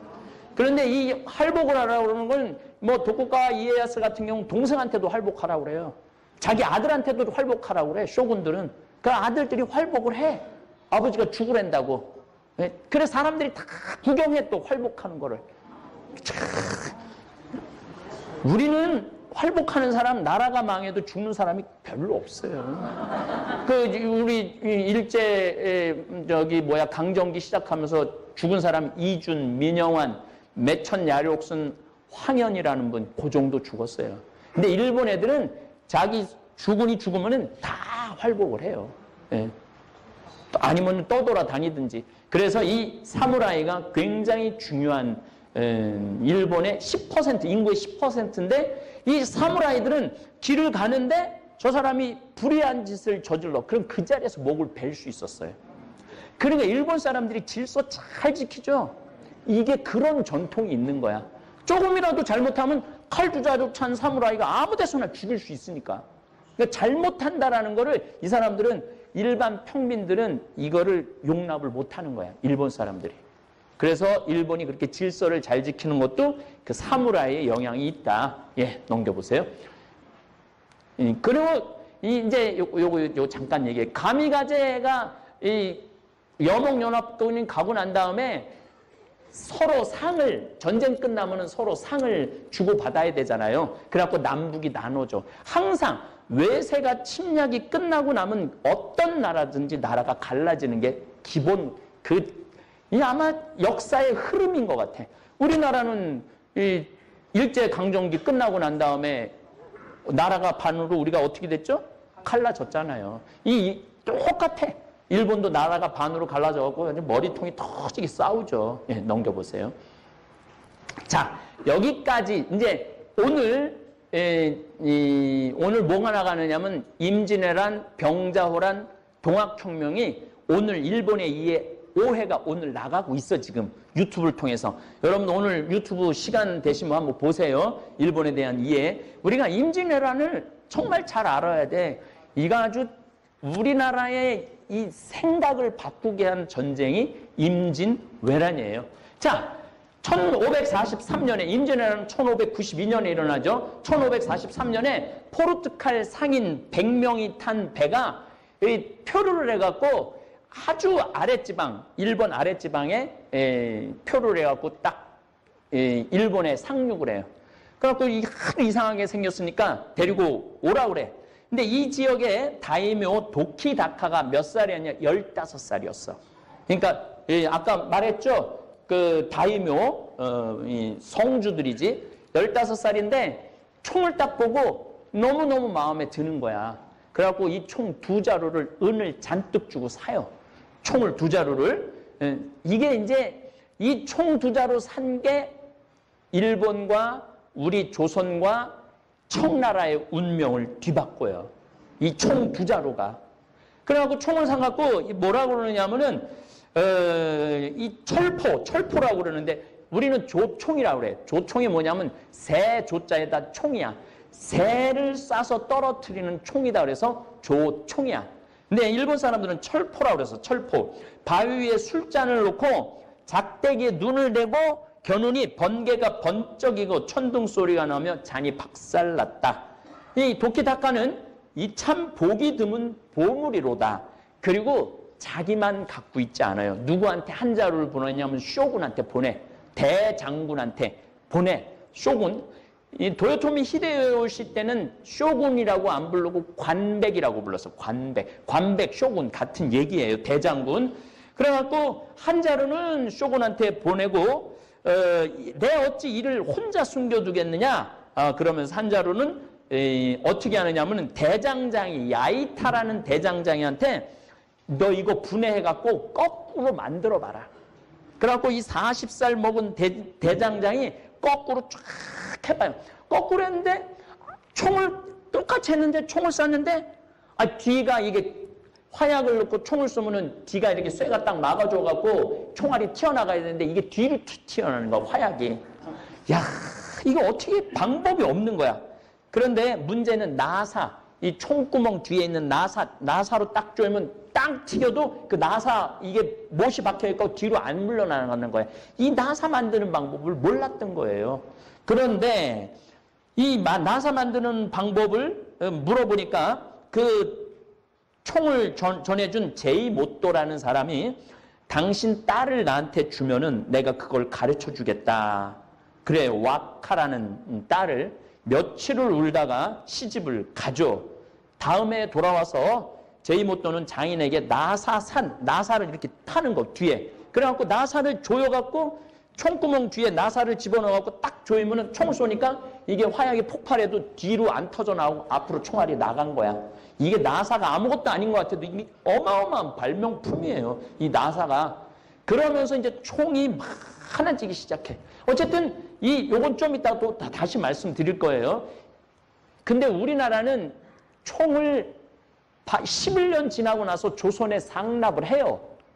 이 총 이거 한번 보라고. 그런데 명종이 이게 관심이 없었어. 예. 그 바람에 우리는 그냥 정말로 일본한테 도륙을 당하죠. 1600년에 도쿠가와 이에야스라는 사람이 에도 막부 시대를 열어. 에도 막부는 지금은 도쿄야.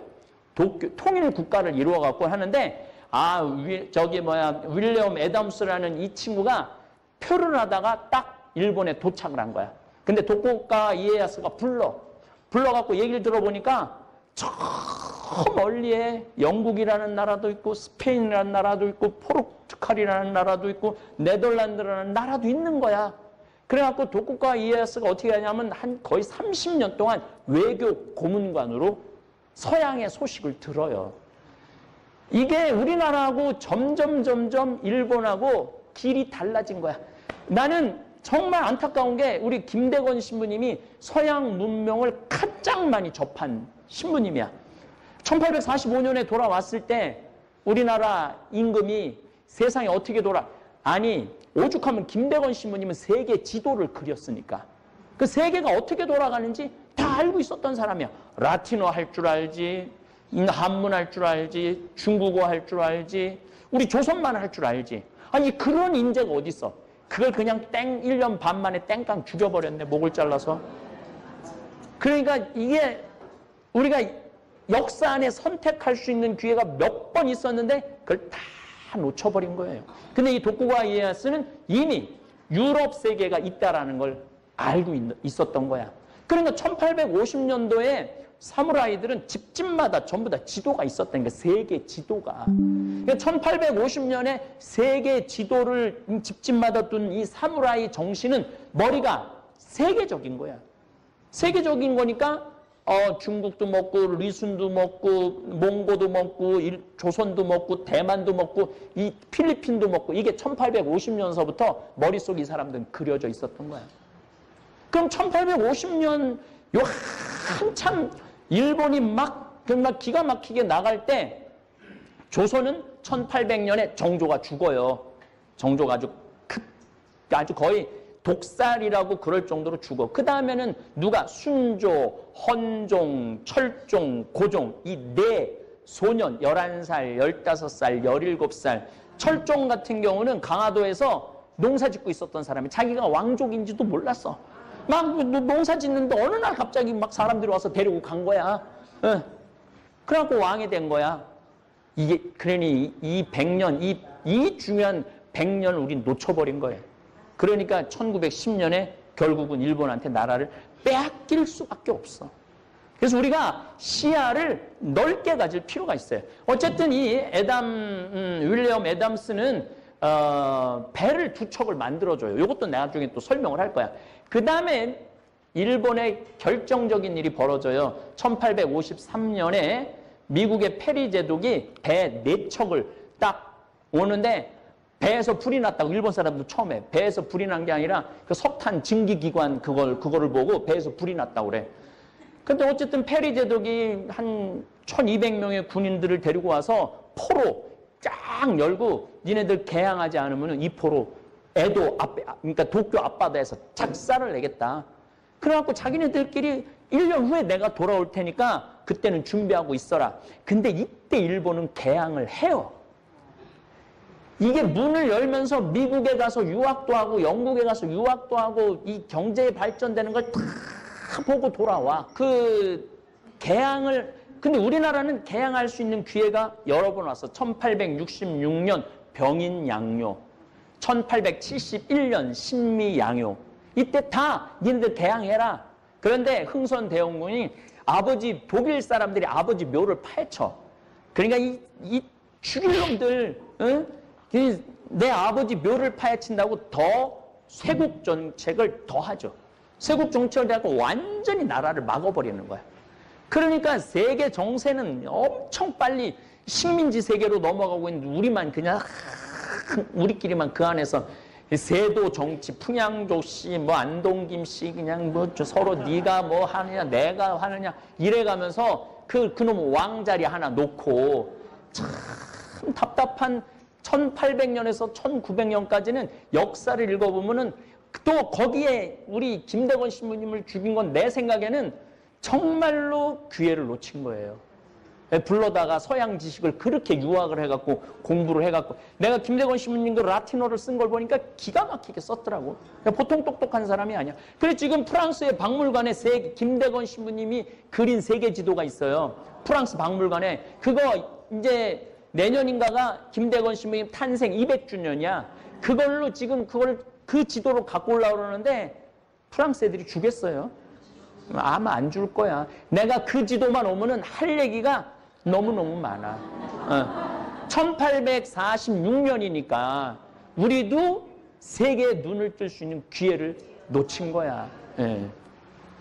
자, 어쨌든 이제 이것도 이제 다음에 또 설명. 그다음에 1868년에 메이지 유신을 해. 이게 일본하고 우리나라하고 갈라지는 결정적인 일이 돼요. 왜 결정적이냐면 이 사람들이 260명이나 되는 다이묘들이 우리는 다 포기하겠다. 우리의 권리를 세계에 돌아가는 거 보니까 천황을 중심으로 해서 우리 일본이 뭉쳐야 된다. 그래갖고 그 천황이 이제까지는 꼭두각시 천황이었는데 제대로 된 천황이 딱 나온 거야. 천황을 신격화해갖고 천황 밑으로 목숨을 걸어서 다 같이 모이면서 외세에 이제 대항하자. 그래서 그 메이지어 유신이 아주 중요한 거예요. 그래서 1784년에 이제 전부 다 일본의 똑똑한 애들 유럽으로 다 보내요. 영국도 가보고 스위스도 가보고 프랑스도 가보고 독일 딱 가보니까 일본하고 독일하고 신세가 똑같은 거야. 요거는 이제 서양 역사로 넘어가야 되는데 프랑스, 영국, 이탈리아는 식민지가 엄청나게 많았어. 예. 그런데 독일만 식민지가 없었던 거야. 식민지가 있으면 거기서 물건도 빼오고 노예도 데리고 오고 물건도 갖다 팔을 수가 있는데 야, 우리는 식민지가 없어갖고 우리끼리만 이렇게 경제 개발을 해냈다. 그러니까 니네들도 우리식으로 니네들 개발하는 게 제일 좋을 것 같다. 그래서 독일식으로 이 경제 발전을 시작을 해요. 이게 1874년에 시작되지. 1895년, 이게 1894년에 동학혁명이 일어나요. 녹두꽃이라는 드라마 요즘 하시죠? 그거 꼭 보셔요. 나는 시간이 없어서 많이 못 보는데 그 굉장히 중요한 거예요. 우리 이 마지막 조선 500년의 마지막 지점이 동학혁명이야. 예. 그런데 이놈의 고종이 백성하고 손을 잡고 했어야 되는데 청나라한테 자기네 도와달라고 청나라 군이 들어와. 그러니까 텐진조약이라고 이게 청나라가 군인이 조선에 들어오면 일본도 군인을 조선으로 파견할 수 있는 조약을 이미 해놨어. 그래갖고 들어와갖고 한 전쟁이 아산 앞바다에서 해갖고 한 전쟁이 청일전쟁이에요. 청일전쟁인데 이때 어디까지 쫓아가냐면은 요동반도 리순이라는 데까지 쫓아가고 이 중국 사람, 청나라 사람들을 7만 명을 죽여요. 7만 명. 군인은 이 청군이 한 7만 명, 일본군이 3만 명 해갖고 붙어갖고 10만 명이 붙은 전쟁이야. 이 조그만 전쟁이 아니야. 어마어마하게 큰 전쟁이에요. 이 청일 전쟁에서 청나라가 지면서 시모노세키 조약이라는 걸 하면서 이제 조선에 대한 우리가 조선을 우리 속국으로 생각을 했는데 이걸 포기하겠다. 조선 자유 독립 국가다. 그 얘기 뭐냐면 일본 니네가 먹어도 우리가 창간하지 않겠다. 더 이상 싸움 안 하겠다. 그 얘기야. 그러면은 우리나라는 1년에 2번 청나라에 조공을 바쳤어요. 일본은 청나라에 10년에 1번 조공을 바쳤어.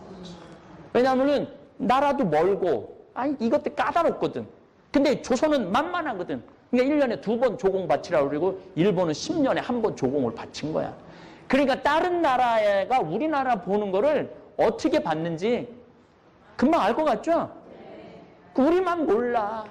우리만 몰라. 내가 늘 말하지만 5,000년 역사상 지금처럼 우리나라가 잘 산 적이 없어요.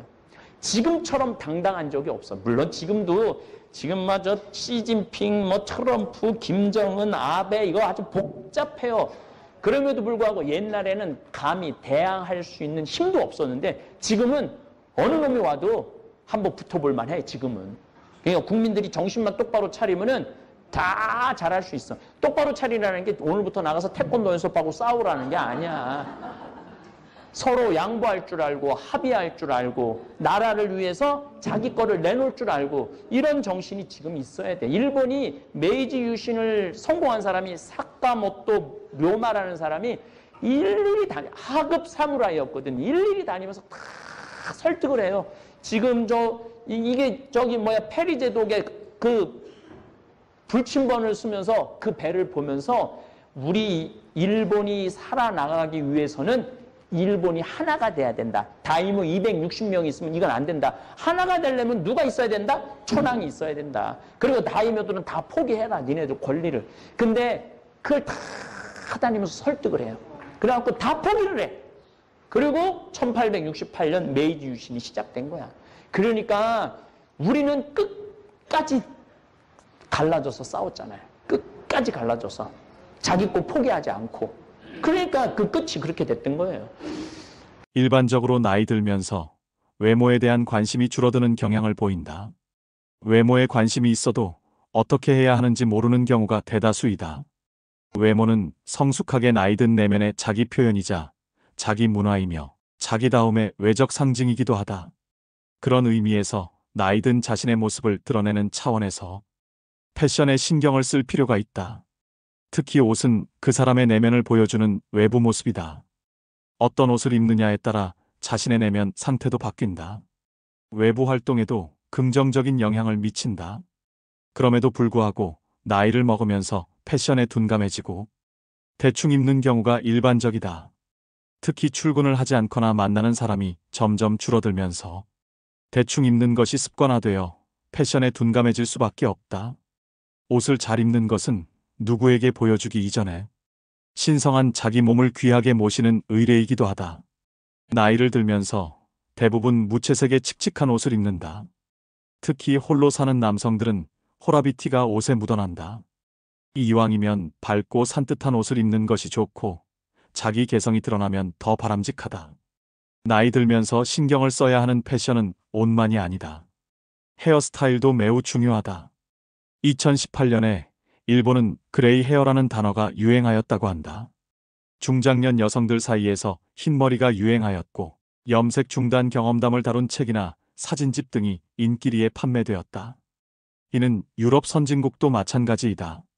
머리를 염색하는 것은 불가피한 경우를 제외하면 대부분 젊음에 대한 강박관념이거나 다른 사람의 시선을 의식해서이다.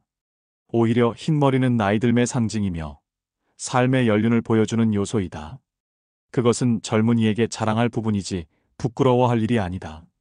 나이듦이 자연스러운 것이듯이 흰머리도 자연스러운 현상이다. 남는 문제는 흰머리를 어떻게 받아들이고 어떻게 표현할 것인가이다. 그것은 오로지 마음의 문제이지 흰머리 자체는 문제가 되지 않는다. 흰머리를 자연스럽게 받아들이면 염색 스트레스에서 벗어나 자유로워질 수 있다. 더 나아가 단지 흰머리에서 끝나는 것이 아니라 그 자유로움은 나이 들어가는 자신의 모습에서 새로운 아름다움을 발견하고 보다 더 긍정적으로 자신의 삶과 존재를 바라보게 된다. 그에 따라 흰머리와 어울리는 표정, 흰머리와 어울리는 삶의 태도, 흰머리와 어울리는 옷이나 액세서리를 조화롭게 곁들임으로써 나이값하는 패션을 갖출 수 있으리라 본다. 이처럼 외모에 신경 쓰는데 주의를 집중해야 할 곳은 타인이 아니고 자기 자신이다. 자기 내면의 아름다움을 어떻게 표현할 것인가가 패션의 기본 철학이다. 여성에게 있어 화장은 젊은 시절부터 해온 습관이지만 나이가 들면 젊은 시절처럼 화장을 꼼꼼히 하는 일이 적어질 수 있습니다. 하지만 나이가 들어도 화장을 하고 멋을 내는 것은 기분을 긍정적으로 만들어줄 뿐만 아니라 건강에도 좋은 영향을 미칩니다. 화장은 외모를 아름답게 보이게 하는 것뿐만 아니라 긍정적인 마음을 갖게 하는 효과가 있습니다. 메이크업의 효과를 통해 노인의 심신 기능과 삶의 질을 유지, 향상시켜 건강 장수를 목표로 하는 것을 메이크업 테라피라고 합니다. 메이크업 테라피는 실제 요양 현장에서도 주목받고 있으며 화장을 함으로써 긍정적인 정신 상태를 만들어낼 뿐만 아니라 어르신들이 스스로 화장을 함으로써 잔존 기능을 유지하거나 할 수 있는 힘을 끌어내는 등 자립 지원도 목표로 하고 있습니다.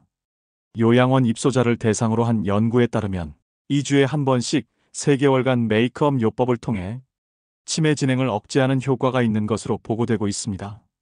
또한 장기적인 요법을 통해 일상생활 기능 유지 및 향상에도 효과가 있는 것으로 보고되고 있습니다. 지역의 건강한 고령자에게는 화장요법을 통해 정상과 간병이 필요한 중간 단계인 심신쇠약의 예방과 간병 예방을 기대할 수 있습니다. 평균 수명이 길어지고 인생이 길어진 현대에는 고령자가 가능한 한 독립적인 생활을 하는 것이 중요해지고 있습니다. 그렇다면 메이크업 테라피는 건강과 장수에 어떤 영향을 미칠까요? 첫 번째는 정신에 미치는 영향입니다. 고령자뿐만 아니라 화장을 하면 자연스럽게 기분이 긍정적으로 변합니다. 노인의 화장 요법에 대한 연구에 따르면 행복감이 높아짐에 따라 우울증이나 불안감 등이 개선된다는 결과가 보고되고 있습니다. 두 번째는 뇌에 미치는 영향.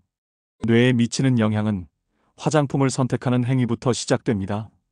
다음으로 화장품을 손에 들고 사용하는 것은 가벼운 운동이 되어 오감, 얼굴, 손의 감각에 자극을 줍니다.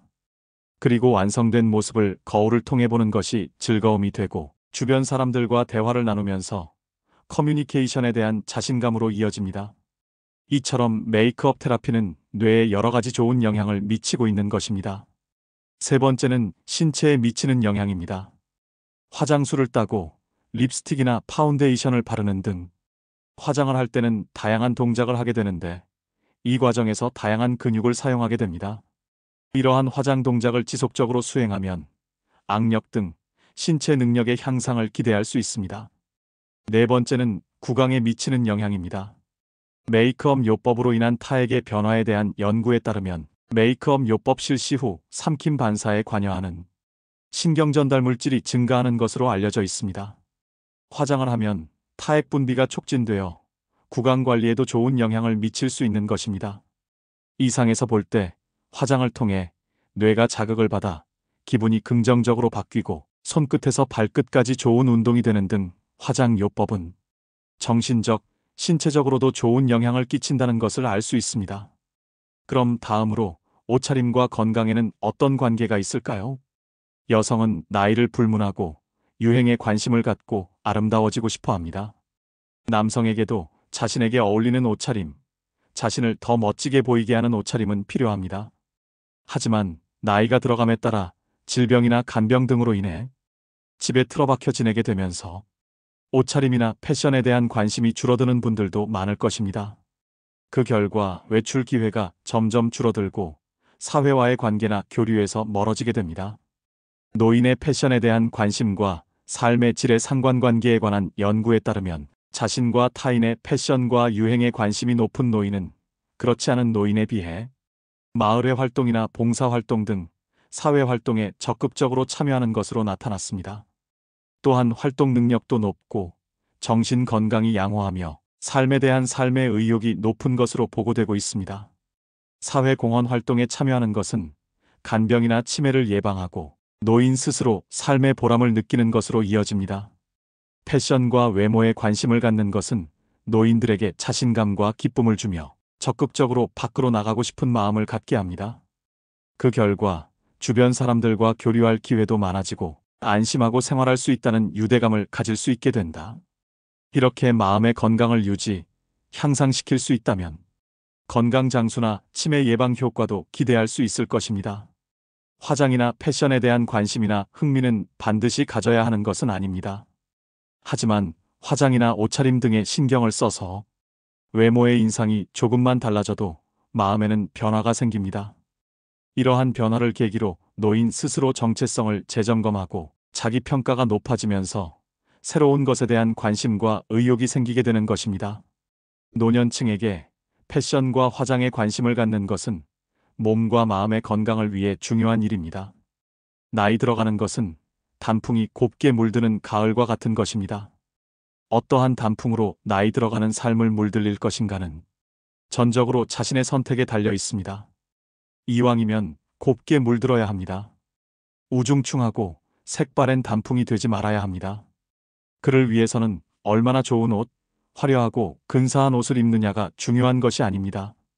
자신의 내면의 아름다움을 어떻게 패션으로 표현할 것인가가 고민되어야 하며 그런 마음이 옷이나 모자, 신발 등으로 표현되었을 때 그것이야말로 고운 단풍으로 물든 나이들의 자기 표현이라 할 수 있습니다.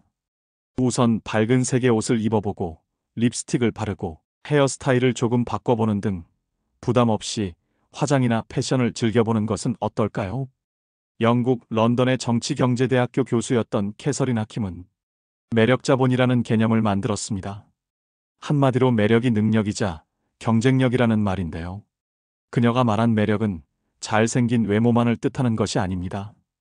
유머 감각과 활력, 세련미, 상대를 편안하게 하는 기술 등 다른 사람의 호감을 사는 멋진 태도나 기술을 말합니다. 이런 멋진 태도나 기술은 나이가 많다고 쇠퇴하지 않는다는 것입니다. 오히려 더 좋아질 수도 있습니다. 이것이 바로 나이 들매 지혜와 여유가 아니겠습니까? 그렇다면 나이 들수록 잃어가는 매력을 어떻게 유지할 수 있을까요? 다음의 5가지를 충실히 실천하시면 여러분들도 분명 매력자본을 갖춘 멋쟁이 노인이 될 수 있습니다. 영상 끝까지 시청하시고 오늘부터 바로 실천해 보시길 바랍니다. 첫째, 자주 웃으셔야 합니다. 얼마 전 지하철의 경로석에 앉은 노인들을 유심히 관찰해 보았습니다. 거의 모든 노인의 인상이 찌그러져 있었는데요. 이처럼 대개 노인하면 인상이 찌푸려져 있는 모습을 떠올립니다. 그러나 가끔 인터넷에서 사진을 검색하다 환하게 웃고 있는 주름진 노인의 얼굴을 보면 훨씬 안정감을 주고 세월의 깊이를 느끼게 해줍니다. 그러니 자주 크게 일부러라도 웃으셔야 합니다. 상대가 한 말에 웃음소리로 화답해주면 상대와의 관계도 좋아질 것입니다. 되도록 늘 웃는 얼굴을 유지하셔야 합니다. 좋은 인상을 주려면 늘 웃는 연습을 해보는 것입니다. 거울을 보고 입꼬리 올리고 씩 웃어보세요. 나이 들어 웃는 얼굴을 만드는 것이야말로 가장 중요한 매력 포인트입니다. 둘째, 항상 마음의 여유를 가지셔야 합니다. 특히 사소한 일에 이러쿵저러쿵 따지지 말아야 합니다. 나이 들어가면서 불평불만이 잦은 것은 듣는 사람에게 동정심을 일으키지도 못하고 오히려 흉하다는 생각을 하게 합니다. 조금 불편해도 왜 나를 챙기지 않지? 하는 마음을 버리고 마음의 여유를 가지셔야 됩니다. 마음에 안 들고 불편하더라도 웬만한 것들은 모두 양보하며 웃어넘기세요. 그래야 멋진 노년이 될 것입니다. 셋째, 품격을 지키셔야 됩니다. 무단횡단하는 일이 나이든 이의 특권은 아닌 것과 같이 삼가야 할 것은 확실히 삼가야 됩니다. 나이 들었으니 용인 되겠지 하는 생각은 하지 말아야 됩니다. 오히려 나이 든 사람이 하는 말을 듣게 됩니다. 또 젊은이들의 행동을 못마땅하게 여겨 잔소리하는 것을 삼가야 합니다. 하고픈 말이 있더라도 매우 중요한 것이 아니면 가급적 삼가하는 것이 좋습니다. 음식을 앞에 두고 맛을 타박하지 말고 감사의 인사를 전한다면 더욱 맛있는 식사를 할 수 있을 것입니다. 음주 후에도 중언부언을 삼가시고 몸가짐을 흐트리지 않아야 합니다. 나이가 들면 청력의 손실로 목소리가 점점 커지니 말할 때도 주의 깊게 이야기해야 됩니다. 노인이라도 다 똑같은 노인이 아닙니다. 시기적절한 유행도 외면하지 말고 나이 들수록 자신의 외모도 신경 쓰고 가꾸고 옷차림도 더 신경 쓰셔야 합니다. 그래야 노년의 품격이 자연스럽게 드러나는 것입니다. 넷째, 하루를 만끽하며 사셔야 합니다. 과거의 일, 특히 왕년의 내가 하지 않는 것입니다. 그리고 미래도 걱정하지 말아야 합니다. 불생불멸의 진리과 인과응보의 진리가 있습니다. 인생은 생로병사의 이치에 따라 돌고 도는 것입니다. 노인에게 내일은 없고 내 인생의 가장 젊은 날은 오늘입니다. 오늘의 최선을 다하고 즐겁게 살면 매력적으로 보이게 됩니다. 거기에 더해 세상을 사랑의 마음으로 보고 인생을 관조하면 원망하는 일상이 감사 생활로 변하게 되어 표정도 온화해지고 말씨도 부드러워지니 매력 지수는 한층 상승하게 될 것입니다. 즉, 세상을 선한 눈으로 바라보면 세상은 더욱 아름답게 보입니다.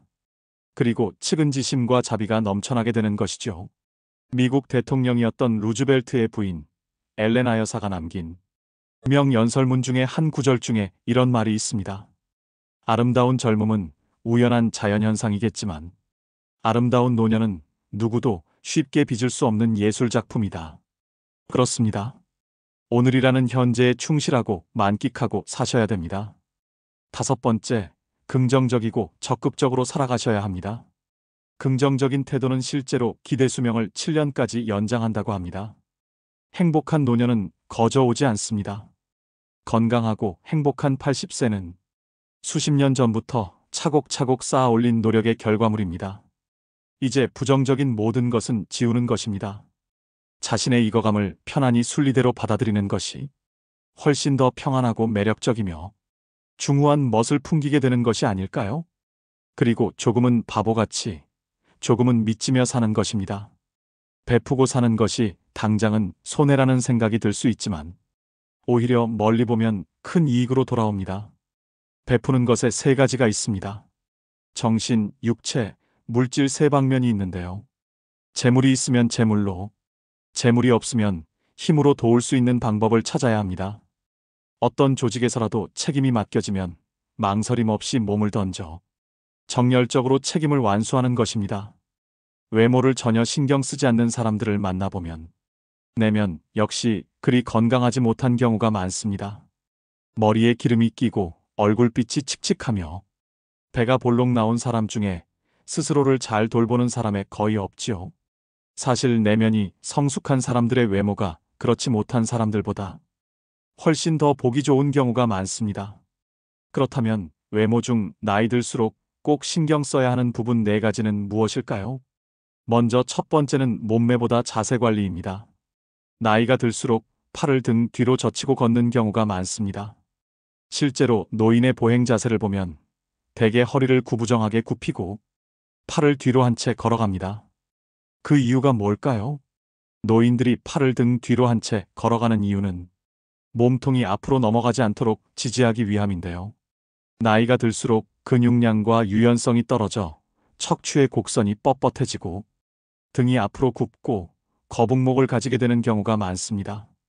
노년기에 허리가 굽지 않고 꼿꼿한 자세를 유지하기 위해서는 평소 항중력근을 잘 관리해야 합니다. 항중력근은 몸을 세우는 근육으로 자세와 보행 기능, 균형 감각을 유지하는 역할을 합니다. 기본은 규칙적인 운동과 생활 관리입니다. 충분한 단백질 섭취와 규칙적인 신전 스트레칭 및 근력 운동을 통해 현재의 모습을 오랫동안 유지하는 노력이 필요합니다. 매일 7,500보 이상 걷고 유산소 운동과 수영, 자전거 타기 등 운동도 도움이 됩니다. 바른 자세는 자신감과 자세한 인상을 주는데도 도움이 됩니다. 올바른 자세를 유지하면 우리는 자신에게 자신감이 생기고 타인에게도 자세한 인상을 줄 수 있습니다. 이는 인간관계의 상호작용과 커뮤니케이션에 긍정적인 영향을 미치게 됩니다. 또 바른 자세는 근육과 관절에도 긍정적인 영향을 미치는데요. 올바른 자세를 유지하면 부상의 위험을 줄일 수 있고 근력과 유연성을 향상시키는 데 도움이 됩니다. 2번째는 비싼 옷이나 유행보다는 내 체형에 어울리는 옷 입기입니다. 외적 매력이 있는 사람들은 모두가 특출나게 아름답고 잘생겼다기보다는 자신에게 어울리는 스타일을 스스로 잘 알고 상황이나 장소에 맞게 꾸미는 능력을 갖추고 있습니다. 즉, 자신의 신체적 단점을 보완할 줄 압니다. 사실 몸매가 좋은 사람은 어떤 옷을 입든 태가 나지요. 하지만 모든 사람이 몸매가 좋은 건 아닙니다. 다리가 짧을 수 있고 뱃살이 많을 수도 있습니다. 이런 모습들이 단점이라고 생각되면 옷을 통해 시선을 분산시키면 됩니다. 다리가 짧다면 티를 바지에 넣어 입으면 되고 뱃살이 많다면 밝은 색의 티보다는 검은색 티셔츠가 도움이 됩니다. 3번째는 모발 관리입니다. 나이가 들면서 심각한 고민거리 중 하나입니다. 하지만 머리숱은 유전이라고 생각하고 관리를 전혀 안 하시는 분들이 있습니다. 3단같이 검고 숱이 많던 머리카락이 세월이 흐르면서 자꾸 빠지고 윤기가 사라져가는 건 안타까운 일입니다. 하지만 나이가 들어도 탄력 있고 숱이 많은 모발을 유지하는 분들을 우리 주위에서 볼 수가 있습니다. 나이 들어서도 건강한 모발을 유지하려면 어떻게 해야 할까요? 머리숱을 많게 만드는 방법의 하나는 올바른 머리 감기 방법입니다.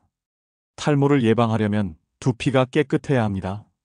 미세먼지, 노폐물, 두피 각질이 모공을 막으면 가려움증, 두피, 피부염이 생길 수 있고 머리카락이 많이 빠질 수 있습니다. 따라서 하루 동안 쌓인 노폐물을 제거하기 위해 저녁에 머리를 감는 것이 좋습니다. 머리숱을 많게 만드는 음식으로는 달걀, 연어, 호두, 두부, 검은콩, 해조류, 제철, 과일 등이 있습니다. 사람의 외모에서 머리는 약 70%를 차지하는 매우 중요한 부분입니다. 건강하고 아름다운 머릿결은 우리의 자신감을 높여주고 매력을 더해줍니다. 그러나 많은 사람이 피부 관리에는 열심이지만 두피 관리를 소홀히 하는 경우가 많습니다. 노년기에도 젊고 건강한 모발을 유지하려면 젊어서부터 꾸준히 모발을 관리해주는 습관이 필요합니다. 네 번째는 채취 관리입니다. 나이가 들어가면서 짙어지는 채취 때문에 고민하시는 분들이 많습니다. 흔히 노인 냄새, 호라비 냄새라고 부르기도 합니다. 진정한 외모 관리는 시각적 모습뿐만 아니라 향기까지 관리하는 데 있습니다. 자신의 채취를 알고 그에 맞는 관리법을 선택할 수 있는데요. 노년기에는 땀의 분비가 상대적으로 적고 실내 활동이 많아 의외로 매일 샤워를 하는 것을 꺼리는 경우가 있습니다.